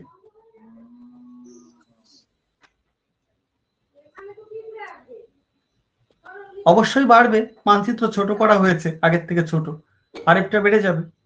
তাহলে আরএফটা কিভাবে বেড়ে যাবে, 1/3 মানে 3 ভাগের 1 ভাগ হ্রাসপ্রাপ্ত করা হয়েছে, মানে এটাকে 3 দিয়ে গুণ করো। 3 দিয়ে গুণ করলে কিন্তু এটা বেরিয়ে যাবে। 75,000কে 3 দিয়ে গুণ করলে কত হয়, এটা বিএডটা হয়েছে। হ্যাঁ বিএডটা হবে। হ্যাঁ এটা আমি মুখে মুখে এইভাবে করলাম, কিন্তু অঙ্ক করার সময় তোমরা এইভাবে করতে পারো। দাঁড়া 55, এই যে এইভাবে করতে পারো। হ্যাঁ এই যে 1/, এটাকে ভাগ 1/3। হ্যাঁ আমি ডাইরেক্ট এটাকে 3 দিয়ে ভাগ করেছি, তোমরা এইভাবে করবে আর কি, ভাগ 1/3, একই ব্যাপার হচ্ছে আর কি।